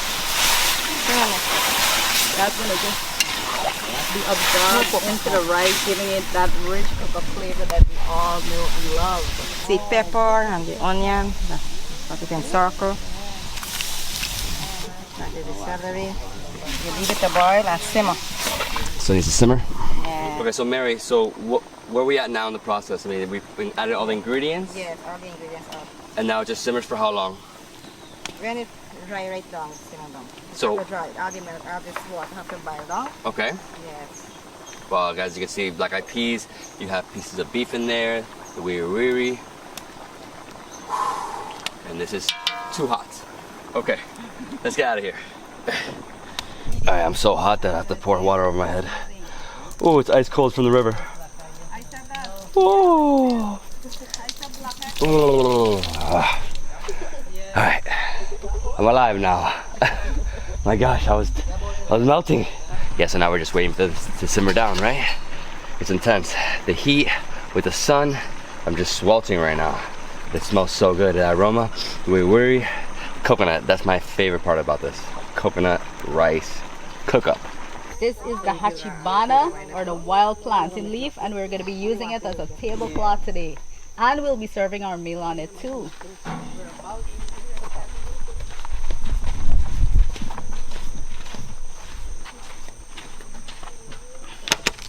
I guess first time I ever see that. Pot to table.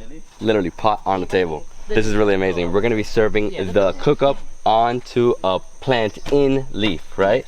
That's right. Plantain. Alright, here we go. We have some lime juice. Lime juice. But in Guyana, when somebody says swank, this is what they mean. Lime Swank. juice. Yes. Good for the humidity and a good way to combat the cook-up. Yes, I'm ready. Cook-up rice. Cook-up. You have your pepper there on the side. Mm-hmm. Also good to accompany it. Get some beef. So, here we go. Here we go. Mm-hmm. And the difference with this is that having it cook over the fireside, you get that nice taste.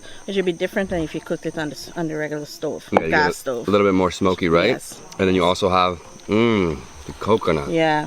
It's amazing. Key is the coconut. Putting enough coconut. So you can't do a big pot and limit yourself. No, you have to put a lot of coconut, all right? Oh man, the beef, super tender too. And everybody cooks cook-up in different ways. So there's some people who don't eat beef, and so they will substitute with chicken. But for those who eat almost everything, you have beef, you have salted beef, you have pigtail, tripe. There's so many things. So this cook-up, this pot, can be a creation all of your own. So which you got the spine here, right? Yes. Take that In out. the middle. And you can go in here. Look at that. Yes. And some people like ketchup. No, I'm good. Yeah. Oh, it's amazing. You can add pepper. You can use achar with this. Have you tasted achar before? I love achar.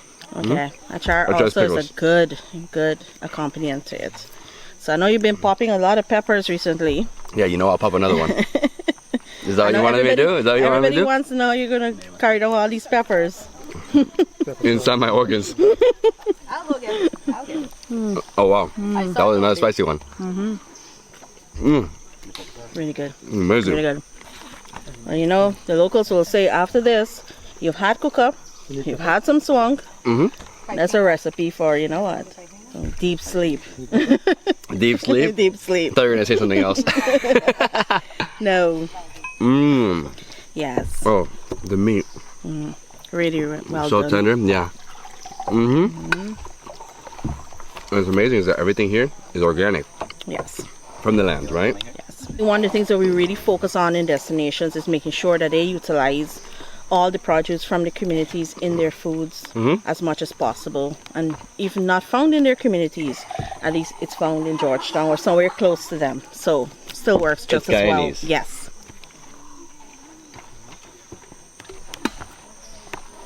This is so refreshing. Swank, you said? Swank? Swank. Swank. Yes. Swank. Not swank. Swank. And we also have an amazing dessert, cassava cheesecake. I cannot wait to try that. But let me enjoy this meal. Sure. Congratulations. Mary, where is she? Mary, love it. So good. Oh man. No man. Phenomenal meal. So this is not a Guyanese meal without some pepper, right? Of course, gotta add some pepper. A little bit. Ooh. Pepper is all about your tolerance level. How Yeah. much can you take? And right now I'm coming out with my own hot sauce, so that's gonna be my. Well, it's not gonna be this hot though. Okay. I'm trying to get the masses, you know. The other thing is the same challenge with us as Guyanese. You know, we're accustomed to having food well seasoned, a lot of the flavors or pepper. So when we go to other countries and you know it's a bit less seasoned, Yeah, of course. we pick up on that instantly. I mean, in America, a lot of things are very bland. So for me, it's like always having at least either black pepper or having some other spice, some other peppers. Yeah. I think it's too much. It's amazing food. I guess because they were serving in a leaf, your portion size, you know, they can really determine. It's a big portion size. The size is massive. Here's a fun fact about cook-up. Cook-up is actually a traditional dish also that's served on All Year's Night or the eve of the last day of the year. And everybody's home has a pot of cook-up in it. Traditionally, we use pigeon peas, black eye, red bean, whatever kind of cook-up you like, but it's definitely a tradition on All Year's. This is cassava cheesecake with the cassava bread. I chip it up in the milk. I put my nutmeg, I put my essence, I put 2 eggs, and then I grate cheese over it and I put it in the oven to bake. It's cassava cheesecake. Local cassava cheesecake. I'm excited. Cassava cheesecake. Well, I can tell you this is my first time having this. I'm Me too. Very curious. See what's happening here. Let's do it. Okay. Oh, very nice. It's like a pudding, like a bread and butter pudding consistency. Feels And like you're tasting the essence. Feels like And then- custard in a yes, way. custard. And then we have some, I think there's a cherry inside as well. Yeah, like there's a lot of flavor. Right. Oh, good. No more. My belly is.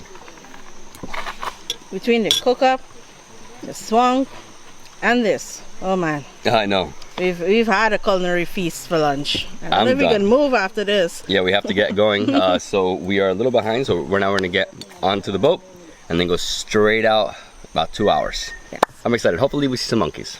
Yeah. And our national bird, the Watson. So we'll keep our eyes peeled. Let's see what adventures the river has for us. Perfect. All right, let's go. Great. You made me a necklace. Come again. Come back tomorrow. Come back. That's what it does, huh? I like it. Look good? So what is I'll this? go to say that back. This is a headdress. A headdress. Look like a full nomad. It's amazing. Well, that was extremely kind of them. Look at this. Got a headpiece, got the necklace. They said this ensures that I come back. Hopefully one day. One day. All right, let's get on the boat and let's go. We still have a 2 hour journey straight up to the car, right? So hopefully we see some birds and some monkeys.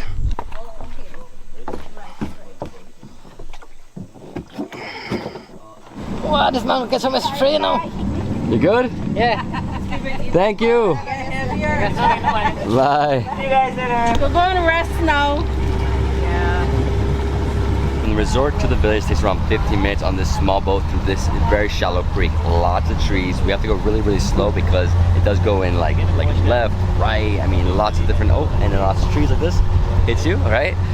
Very small boat, small engine, so it takes a little bit of time. It's very peaceful here, very relaxing. Unfortunately, no animals because the boats go up and down here. The animals scatter into other creeks, right?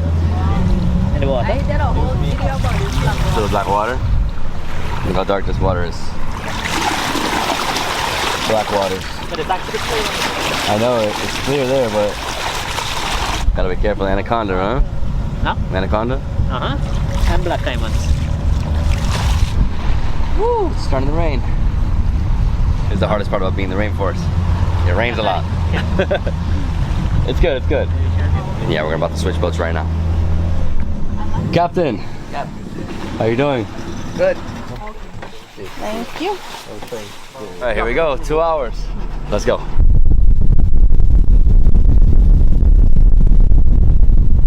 We made it. Yeah. Here we go. Here we go. Captain. Yes. Thank you so much. Woo! That's it. Yeah. Oh man, thank you so much. Thank you. Careful here. Okay, so we're seeing something very special that no one gets to see when they bottle the rum. So this is the bottling aspect. Hey guys, how you doing? You good? Wow, it smells great. It smells like some strong stuff, huh? What is that, 70%? Woo! 75%, you can't even take it off the island. You cannot take this bottle out of Grenada. All right, let's go. All right. So we have to like rush because they're gonna crush the sugarcane right now, and that's gonna happen in 1 minute. Let's go. I'm sorry, what's your name? Lions. Everybody call me Lions here. Lion's Head. Lions. So right here we have the mill, right? Water mill. Incredible. I've never seen that. So this is the only distillery that has that? Only distillery that function using this water mill. All right, let's go. Follow me. So the crushing of the canes are done on the opposite side of the belt. All of this belt is driven by the water wheel. So if the wheel is not turning, nothing here is able to work. So that's how much we're dependent on this water wheel and the source of water from the river. So I want to show you where the crushing is done back here. This is insane. Look, it's the biggest sugarcane presser I've ever seen in my life. I mean, in India, the guys do it themselves. Here, they need a water mill. So they need that entire thing, the pressure that it adds to the machine. Crushing the canes here for extracting the juice of it. So the canes come from the belt, get pressed. Those that are not well pressed get to go through the process of pressing again. So it's double press. While the juice, on the other hand, passes through a channel that makes its way into the concentrating room. While the pulp or the husk from the cane get carried outside to be dried and to be later burnt as fuel for making fire for the boiling of the cane juice, while some of it is left outside to make a compost, which is usually taken back to the fields for the regrowing of the sugarcane. So here we try to use and reuse the entire process. Everything of the process is used and reused. The next stage of the process is where we'll be burning some of this dried bagasse or as fuel for the boiling of the cane juice. So that you would see momentarily. So this is bagasse. Bagasse. So pressed sugarcane. That is put outside to be dried by the sun. I've never seen a distillery like this. You wouldn't have. The first time. Oh, they're gonna put it in there? If I could get a guy to put in some for you. Yeah, for sure. That'll be great. I'll do it if you want. Ready? Woo! That's it. Wow. So while we wait for the guy to come here to help us, I'm gonna start, right? Let's grab a bunch of bagasse. Put it here.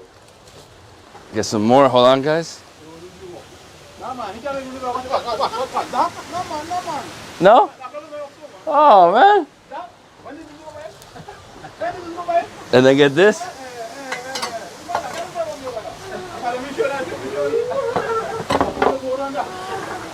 It's an inferno in there.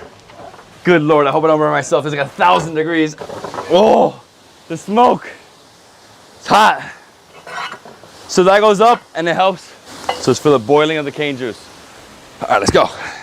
Let's see the rest of the distillery. The next stage of the process I'll be showing you is the boiling room. The boiling room. Let's go, boiling room. Wow, look at this.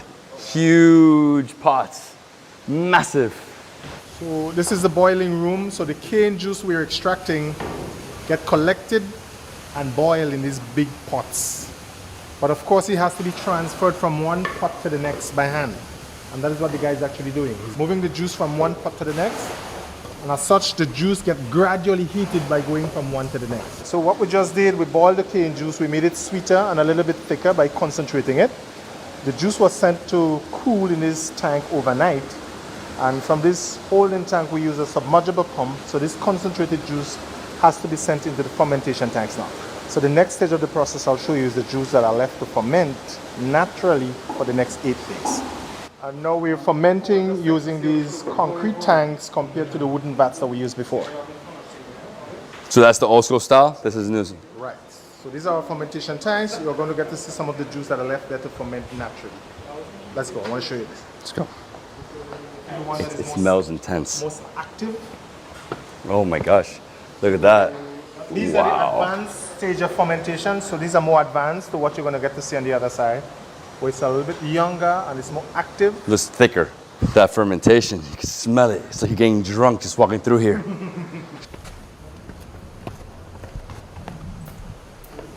That's the young fermentation. That's the young one. It's more active, and that is because it's younger. So the fact that it's so young and it's so active is because it's younger. There's a lot of it's bubbling. Sugars in there, so the bacteria are trying to convert the sugar into alcohol. Wow. After 8 days, it gets really calm, and that tells you it's now ready for the next stage, which I'm going to show you. That is referred to as distillation. But for now, let's take in the fermentation. So what is that? Right, so that's a fresh juice that entered the tank earlier today. So fermentation hasn't really started yet. You give it the next day or two and it will be as active as the one that you've just seen. Yeah, that one looks like a little bit of muck on top, right? It hasn't quite picked up. Yeah, it hasn't started. Next is distillation. I've seen it so many times in my lifetime. I've seen it done in Italy.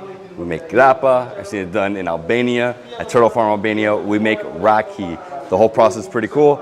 Similar, right? So they ferment, and then once the fermentation is done, they'll put it into these, like it has to go through distillation. You'll see that right now. Watch.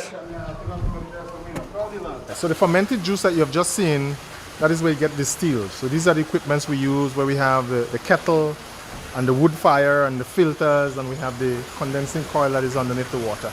So this is a very complex process, and the guys who are doing that must be professionals. You don't just take any and everybody to do that part of the job. That is a very sensitive part of the factory, and it must be done by the professionals. We saw the whole process. Now it's time to try some super strong rum. They have 75%. Insane. So what do we got here? Our rums that are before you for sampling now. We have the 2. That's the stronger of the 2. 75% right here. This is the one you can't take it out of Grenada. It's not allowed to, you know, I can't fly to Miami with this. 75%. And then this one, the same thing, but 69%. 75% rum. He said I'll be okay, but I think I might die.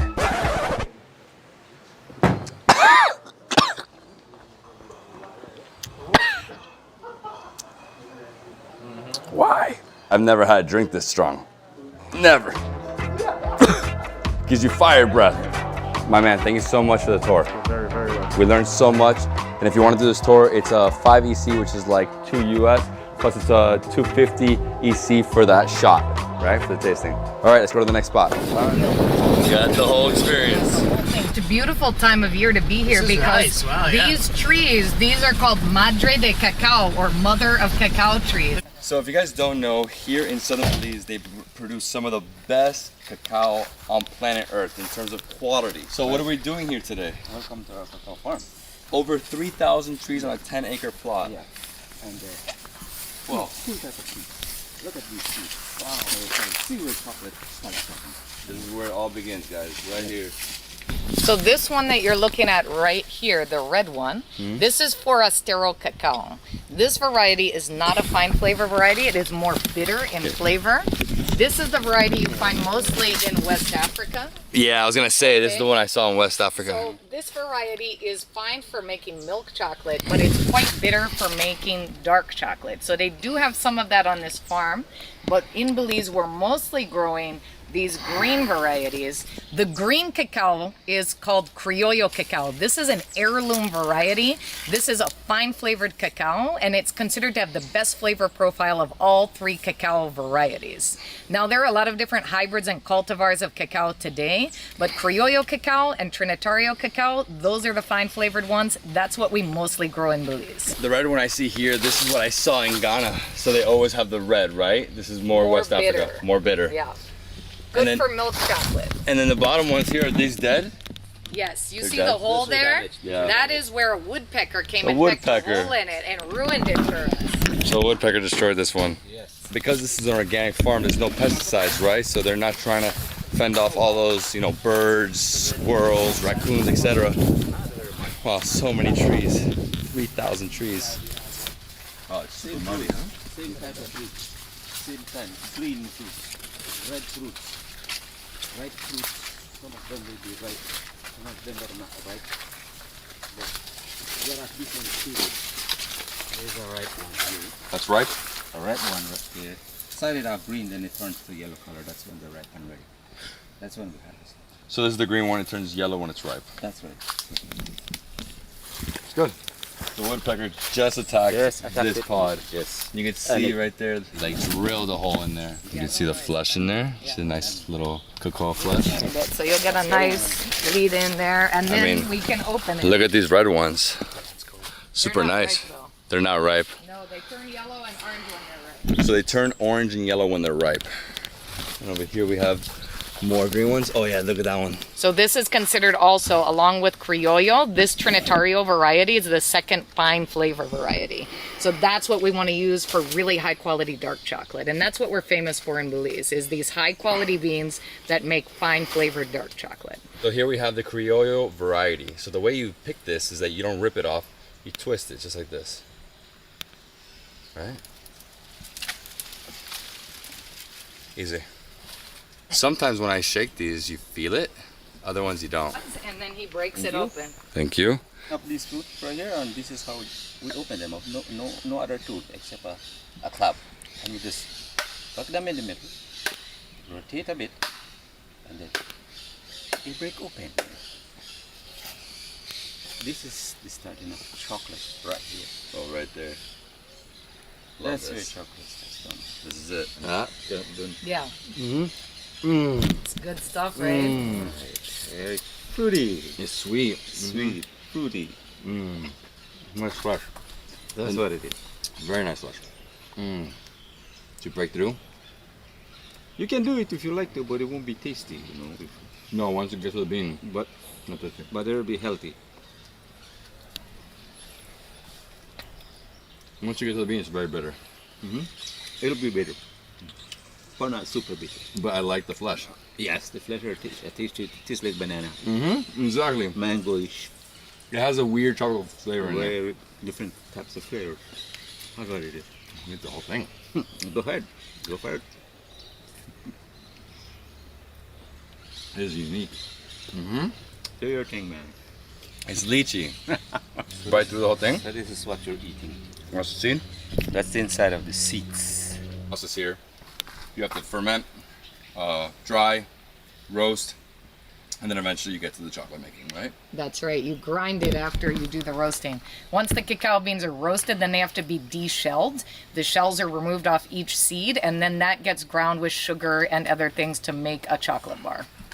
And now we're gonna go to the factory to see them making some chocolate. We're gonna try some, and we're gonna try the super bitter drink. Thanks, Mr. Narciso. Really appreciate you letting us. Thank you so much. on Thank your you. Thank you farm. so much. We appreciate it. Thank Have you. a good day. Thank you, Mr. Narciso. Let's go, guys. That was Killing so it, tasty. killing it. You just wolfed that shit down. I did. It was yummy.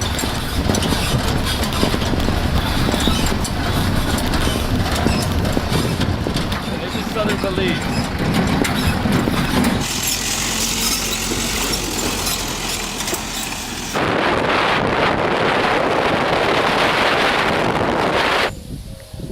So the chocolate factory is upstairs, and right here, we're gonna see the process. Hello, how you doing? Good, good. Welcome you to Chiang Mai Chocolate. This is where we show our people the way we make chocolate traditionally.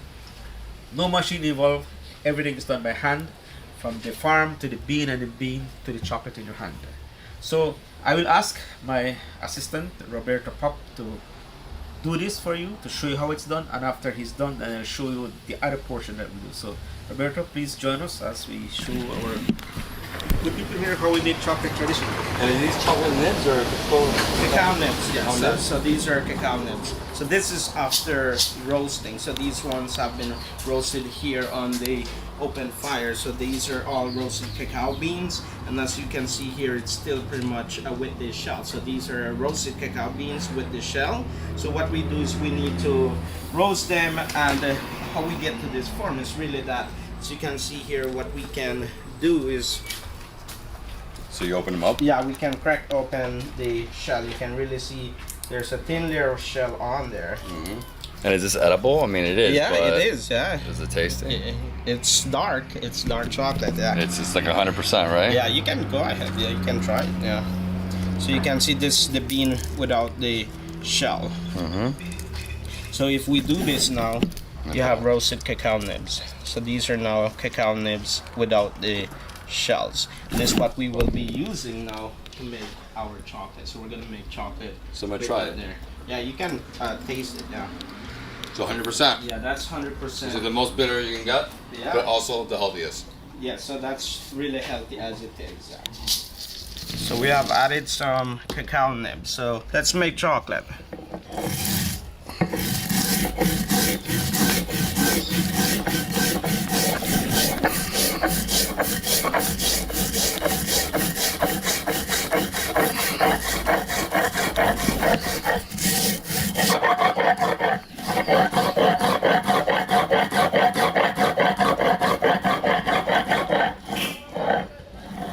Wow, yeah, layer. It's like super, it's like melted. Yeah. My turn, huh? Yeah. So you want to place your fingers halfway there. Halfway, like this? Yeah. Thumbs behind here. Like a modern pencil, right? Yeah. We call this the Chocolate Fitness for Life program. You can eat all the chocolate you want, but you gotta make it yourself. I mean, the from smell, guys. scratch using stone tools. You know, the aroma of chocolate coming out of there? Incredible. Stone tools, the traditional way, right? How the Mayans used to make chocolate. So I should get these like little pieces, right? Yeah. This is amazing. You can really smell that chocolate as well. No, I'm about to like lick this thing. Yeah. It's that good. It's like it smells so good, bro. And that's ready? Yeah, So that's 100%. 100%. Yeah, we have sticks here as well. You can give it a taste. That's 100% dark chocolate. Mm. I'm a big fan of like 85%. 85? Yeah. This is good, but it's intense. Yeah. Mm-hmm. And over here you have a few of the products, right? So they have 80% cacao. You have milk chocolate, white chocolate. You have cocoa tea. The different other products here. It's very nice. Wow. Literally can just lick this plate. It's that good. Volcanoes in the Ruiz. So this was actually traded from the Maya kingdoms in what are called the Maya Highlands, which is now Guatemala, where the volcanoes and the volcanic stone was. Yeah. No, I have it every day, bro. Yeah. Every day I have chocolate. So 100%. 100%. From here, we're gonna add some sugar. Some sugar, yeah. So this sugar here is, we make it ourselves. So we do not buy sugar from the stores. We pulverize our own sugar. So when you taste our sugar, you taste different flavors from it. That's why for us, we don't need anything else inside our chocolate. Because we added that powdered form ingredient, what we need to do is we need to add some oil in there. So we're gonna take the oil. So the oil that we have added is, we have added chocolate oil, cacao. So we do some mixing, and I'm gonna do a little bit more grinding on there. What I love is that they're adding sugar that they did themselves, or they refined it themselves, right? They didn't go to a factory. So it's gonna taste a little different. There we go. Wow. That's with the sugar. It tastes different. That's with the sugar.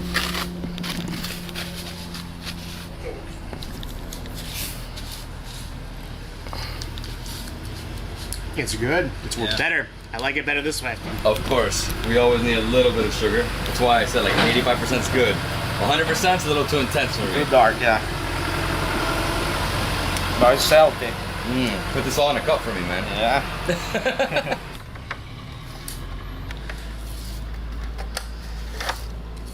This is how you make chocolate bars.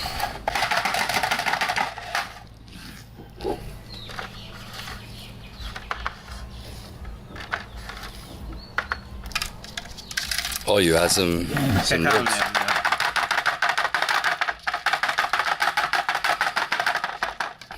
then I'll go insane here.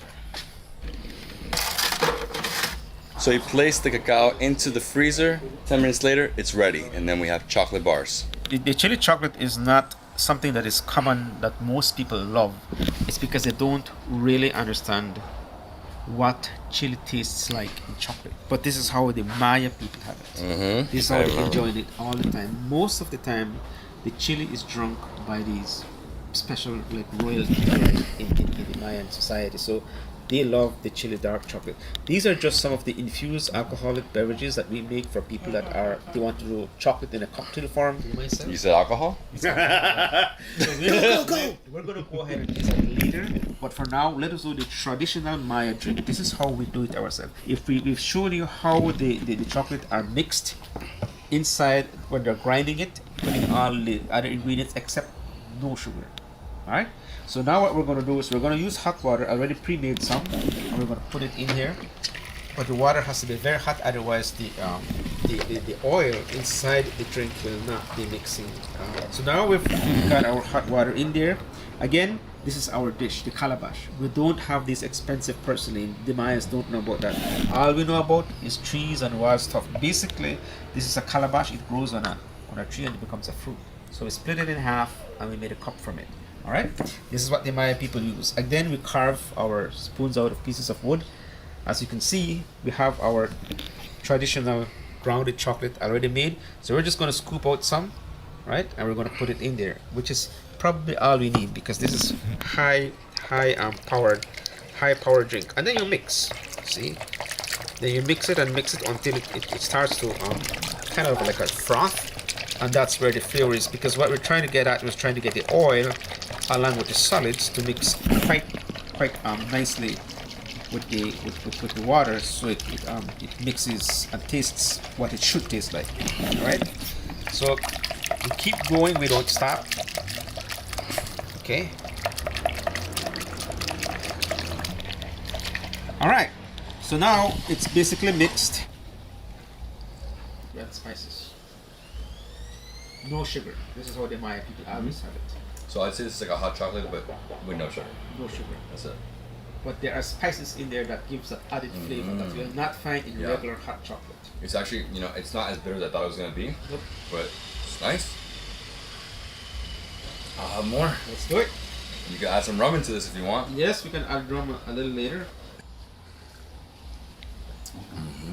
And these over here are the ones with alcohol, right? Right, those are with the alcohol. Those are more for cocktail like that. We're trying to market much of the chocolate we make in different forms, in different ways. We even add these real chocolate into ice creams.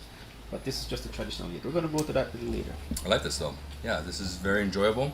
I guess, I don't know, a cold day in Belize, you have some of this, right? That's the best you can have in a cold day. There is a cold day, right? That there is in Belize if you're used to heat. I'm sure there is. I'm sure there is. So the traditional drink that we have here is a drink that is a special drink. It's not something that you can just have everywhere you go. It's served in special occasions, wedding, ceremonies, get together, or when you have your grandparents come to visit you, because this is a special treat. This is not something that we do every day. Not like a regular store hot chocolate where you go and get it and then it's there. No, it's different. So this is still treated very special, very secretly among the Maya people, and especially because we treat it as a very sacred drink. You know, this is the drink of the gods. Oh yeah, it's really good. There's actually a lot of flavor in there. Rum in chocolate, but with my own mix and own flavor and ingredients that are still, I haven't signed $1 million agreement on yet.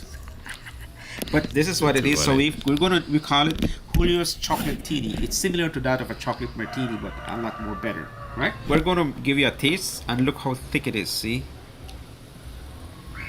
and then I want you to try that. This is the chocolate martini. I mean, you feel a little bit of alcohol. It's nice and thick. It's a little cold. I guess I'll have more.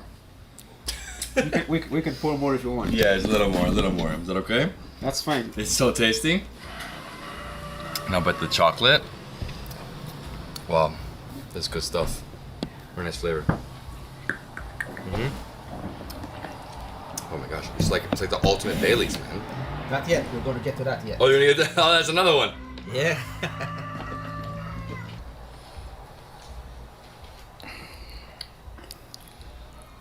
Oh yeah, that's really good. Yeah, a lot of chocolate, thick. It's good. I'm gonna have to finish it as well. See how nice and thick that is? We'll do another one. Yeah. Salud. Salud. Salud, salud, salud.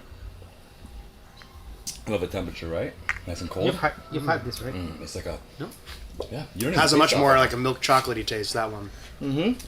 This is like, I would say like a nice creamier milky chocolate. Yeah, milky chocolate, creamier. Just made it. Cheers.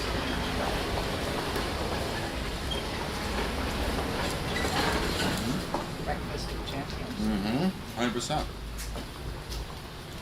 85%. I'm in awe with this. I love the chocolate nibs with that nuttiness to it. It's smooth enough for me. Yeah. All right, guys. I'm sorry. What's your names? Sledgehammer. Sledgehammer. And your mother's Masha, right? Masha. Masha. Awesome. Awesome. And you? I'm Slim. Slim. Yeah, man. Super slim. Yes. All right, guys. So we're gonna go all the way. What type of walk do we have? Just about 1 minute, 1.5. So 60 seconds. We're there. 90 seconds. 90 seconds. Yeah, this is nice, man. Look at this. It's like, feels like the Everglades here, you know? Super nice, swampy marshland. You have trees, you have a few hills here, lots of rocks. Very, very slippery. Look at the holes. Look. These are like crab holes right here. Right down there, see? And usually what they do is they catch them at night, but he told us that there are spots in this area where we can get them during the day. I mean, obviously they're just coming out, they're walking around, they're eating, and they go back in their hole. Can't wait. The crabs. I tried a crab back the other day here. Amazing. Crabs is king in Dominica. Yeah, how many are you gonna get? More than I feel like, you know. Well, as many as we see, right? Yeah. Anyone of us gonna be trying, catching them. That's him, bro. I don't want them to get me with their claws. And there's some massive, massive crabs here. Like right here? Yeah. Trying. Gotta be careful. Well, there's rocks everywhere. Oh, Is that where we're going? Right in there, bro. The world know me as Wode. Sledgehammer. Get it ready? Get it ready. Yeah. You know about aerodynamics, right? Yeah. This is scuba dynamics. No, just absolutely. Oh my God, it's a half a boot, bro. It's a half a boot. That's it, bro. So take off the shoes. Shoes? Yeah. I think I'm going shoes off, bro. Let's just. Oh my God, we're like gonna go in the mud, guys, and then this thing, my batteries, has to go like across like this in a way, because if not, everything is soaked. Got the phone. Phone has to go in here, right? Put it somewhere. All right, let's go. I mean, it is a massage, right? Woo! Take it slow, take it slow. There's a lot of branches everywhere, right? Walking straight in? I don't know if I wanted to do this. I guess I'm going in. How do we walk through here without like falling? Oof. Yeah, you good? I'm good. Make your way through, bro. No, for sure. It's more that there's lots of things on the floor, you know, and it's hard. Unless you're grabbing something, it's hard. Well, oh, there he is. So he's pulling something out. Woo! I like fell, man. Oh gosh. It's in here, bro. Is it in here? With those crabs? Yeah, dude. Gotta get the crabs. Man, my feet. Oh, it's like a sunken boat right there. I don't even know what I'm stepping on. Just pieces of wood. I know. It's hard, man. I agree. Yeah, I just don't want to. Luckily, there's no snakes or caiman in here. No. So we're good on that front. There are snakes. Great. This is like where I'm gonna see a snake just roll up on me. All right, guys. Let me get ahead of you in some way. I mean, yeah. I'm sinking. Got it. Got anacondas in there. I doubt there's anaconda here, man. We're in the Caribbean. They didn't swim the sea, man. Where are they? In Brazil? We got a big Amazon. We call them teche. Teche. Yeah, big snakes. Boas. They're scary, man. Right there, those bro. ones are. Right there. Trying to get through here without falling too deep into this muddy pit. Oh, my feet. I'm on a route. I'm on a route too, man. Just don't want to be impaled. Yeah, me too. Or bit by snakes. One of those two things. I guess stay close to the edge, right?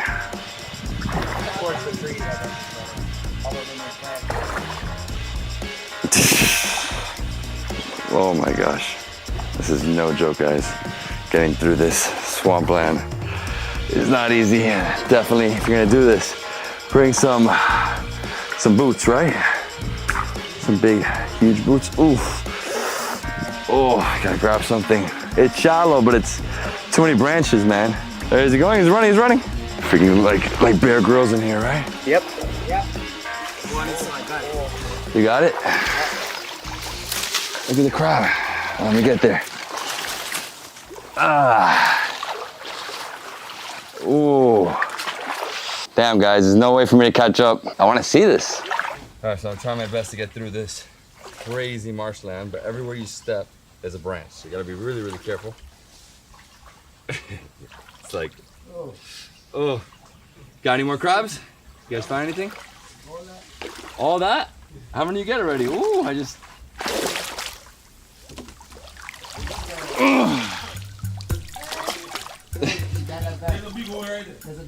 There's a big hole right here? Okay. He's like, do not go in there. Ooh. Dude, I just got stabbed, bro. I got stabbed. Oh, no, that's a hole.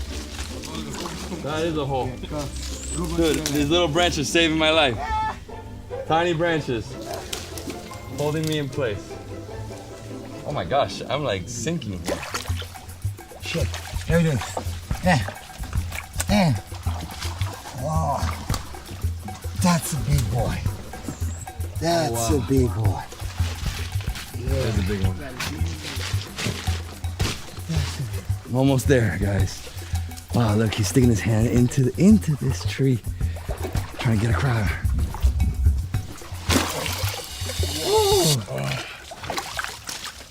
Oh, he's biting, huh? Yeah, man, they love to bite, you know. Bag is getting. How many we got?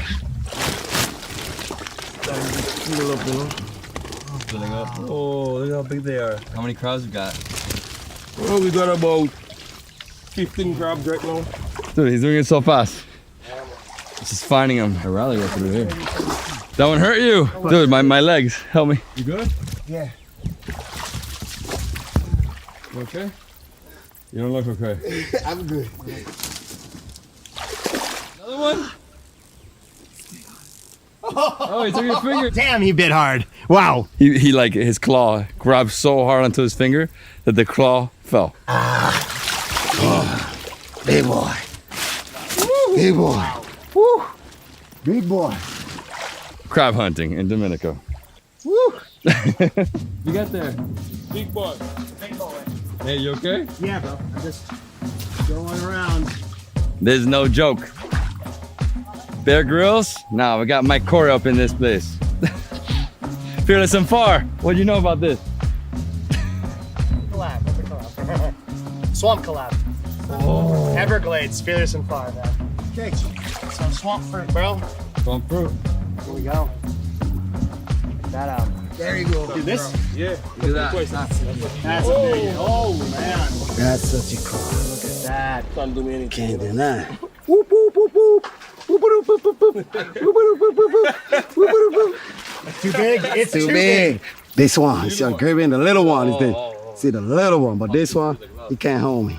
He's too big. 1 hour in the swamp. We did it.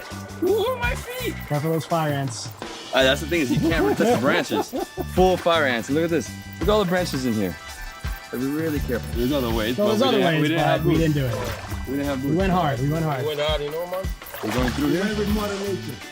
Ooh, wow, man. Soft, you know. So many sticks. Simple. See, when you hold it at the back there, you can't do nothing. And again, his claws are too big. I'm making my way through these branches. Look at this. He said we're really brave. He's like, no one's ever come in here with shoes off. We're like, well, we don't want to ruin our shoes, but risk our feet. It's bad. See, we can't do this in Florida because we're just going to run into gators the whole time. No, you literally would just be running into gators. 100%. Wow! Ah! My feet. This is intense. This is intense. Yeah. This is nothing yet, man. Nothing yet, huh? This isn't anything yet, you know. Until we're swimming. That's when it gets chest deep at least. Get stuck sometimes though. Exactly. So you gotta help you, or you gotta help him come out. Quicksand, or swamp. Yeah. Luckily I climb trees. Supposed to go through here? What do you think? I'm not. Hold on. You got it? Yeah, man. Wow. That was amazing. There's no way to get through these branches, guys, so... Ooh, it's deep. Oh! It's like, where am I supposed to go here? Over all this way? Alright, let's get through this. Let's get through this water. It's not easy. These are the moments you remember the most. Thank God I gave that to you. That would have been it, dude. That would have been it. Thank God I gave that to you. Teamwork, bro. Are you ready, Nate? Are we getting through here? It's deep. It's deep. It's deep. Oh my God. Oh. Alright, grab onto this. Guys, how deep is it over here?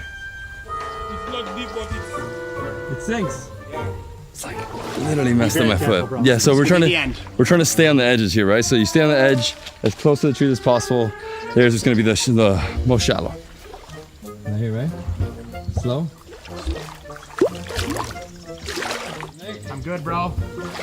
I'm the best I've ever been. Like imagine going through something like this without knowing what's in here. Oh, dude, there's fire ants everywhere too. Oh, this is deep. Ah, Nate, why? I gotta like keep grabbing things. Oh, I mean, crazy experience coming in here to get crabs, but damn, is it worth it for these feet? I don't know. Right here. Where are we supposed to go through? Here? open it in the bag, you know. Get a crab. You gonna let them go? Nope. No, man. You know, we don't do this, you know. That's for America. They cannot like what? See, you see? That's the way you do it. You take up the limbs. See? I wish you had a brush. Where'd you? Take a brush and scrub it, clean it up. I don't have a brush at the moment. It's okay. You do this. The brains? And this, they call this the fat. Supposed to remove that. This is the fat. Remove it and season it with the crab. For crab backs, right? No, this go while we cooking the crab. You see? Clean it, clean it.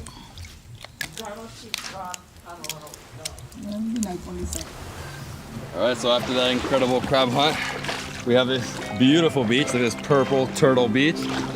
Oh, I'm gonna go in.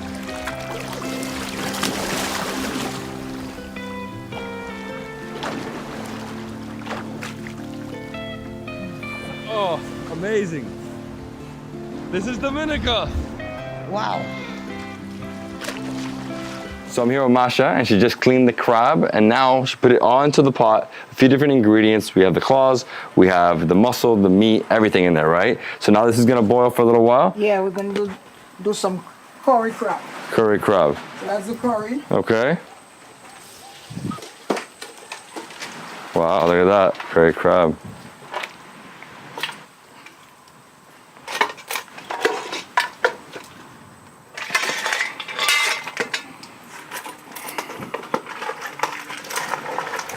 It smells so good. The curry. Do you already put the coconut milk in here? No, not yet. Not yet, not yet. This is the last That's the last step? Perfect. Wow. Right now it has to just boil up in the curry. So this takes about an hour, right? Yeah. It's fantastic. Just keep moving it around like that. Look at this. Beautiful crabs. Huge claws, guys. Huge. Look at this. In the fire. All right, so we're gonna let it sit here for about an hour. We're gonna add right now some more stuff like seasonings, and then the Cook up nice, and then the next thing is the coconut milk. coconut milk. Perfect. So I'm gonna leave this to the side. All right, so just cutting up some onions over here. Super small onions, little shallots. Got some garlic in there as well. So what's going in there? Extra flavor. Yeah. Some garlic, onion. You friend, you Oof. And look, guys, this is our curry crab or crab curry. What do you Yes. say? What do you say? Crab curry? crab. Curry crab? Coconut milk. So it's really, really hot. Ooh.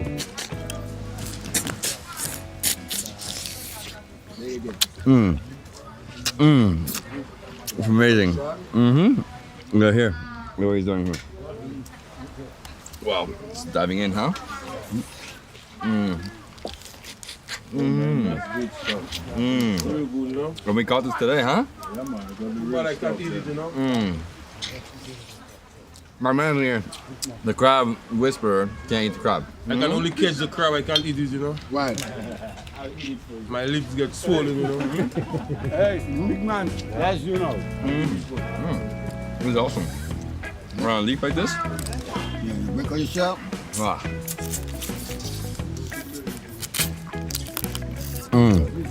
So tasty. Yeah, man. Hey. I go in for them cup. I'm really enjoying this. Thank you. Yeah, man. You're welcome. After an hour in the swamp, yeah, we deserve it. After like impaling my feet. Gotta get in here, get all the meat, right? When you don't have the, what is it called? Crack open the crab. When you don't have that, in your teeth. It's amazing. It's That's breadfruit. the curry.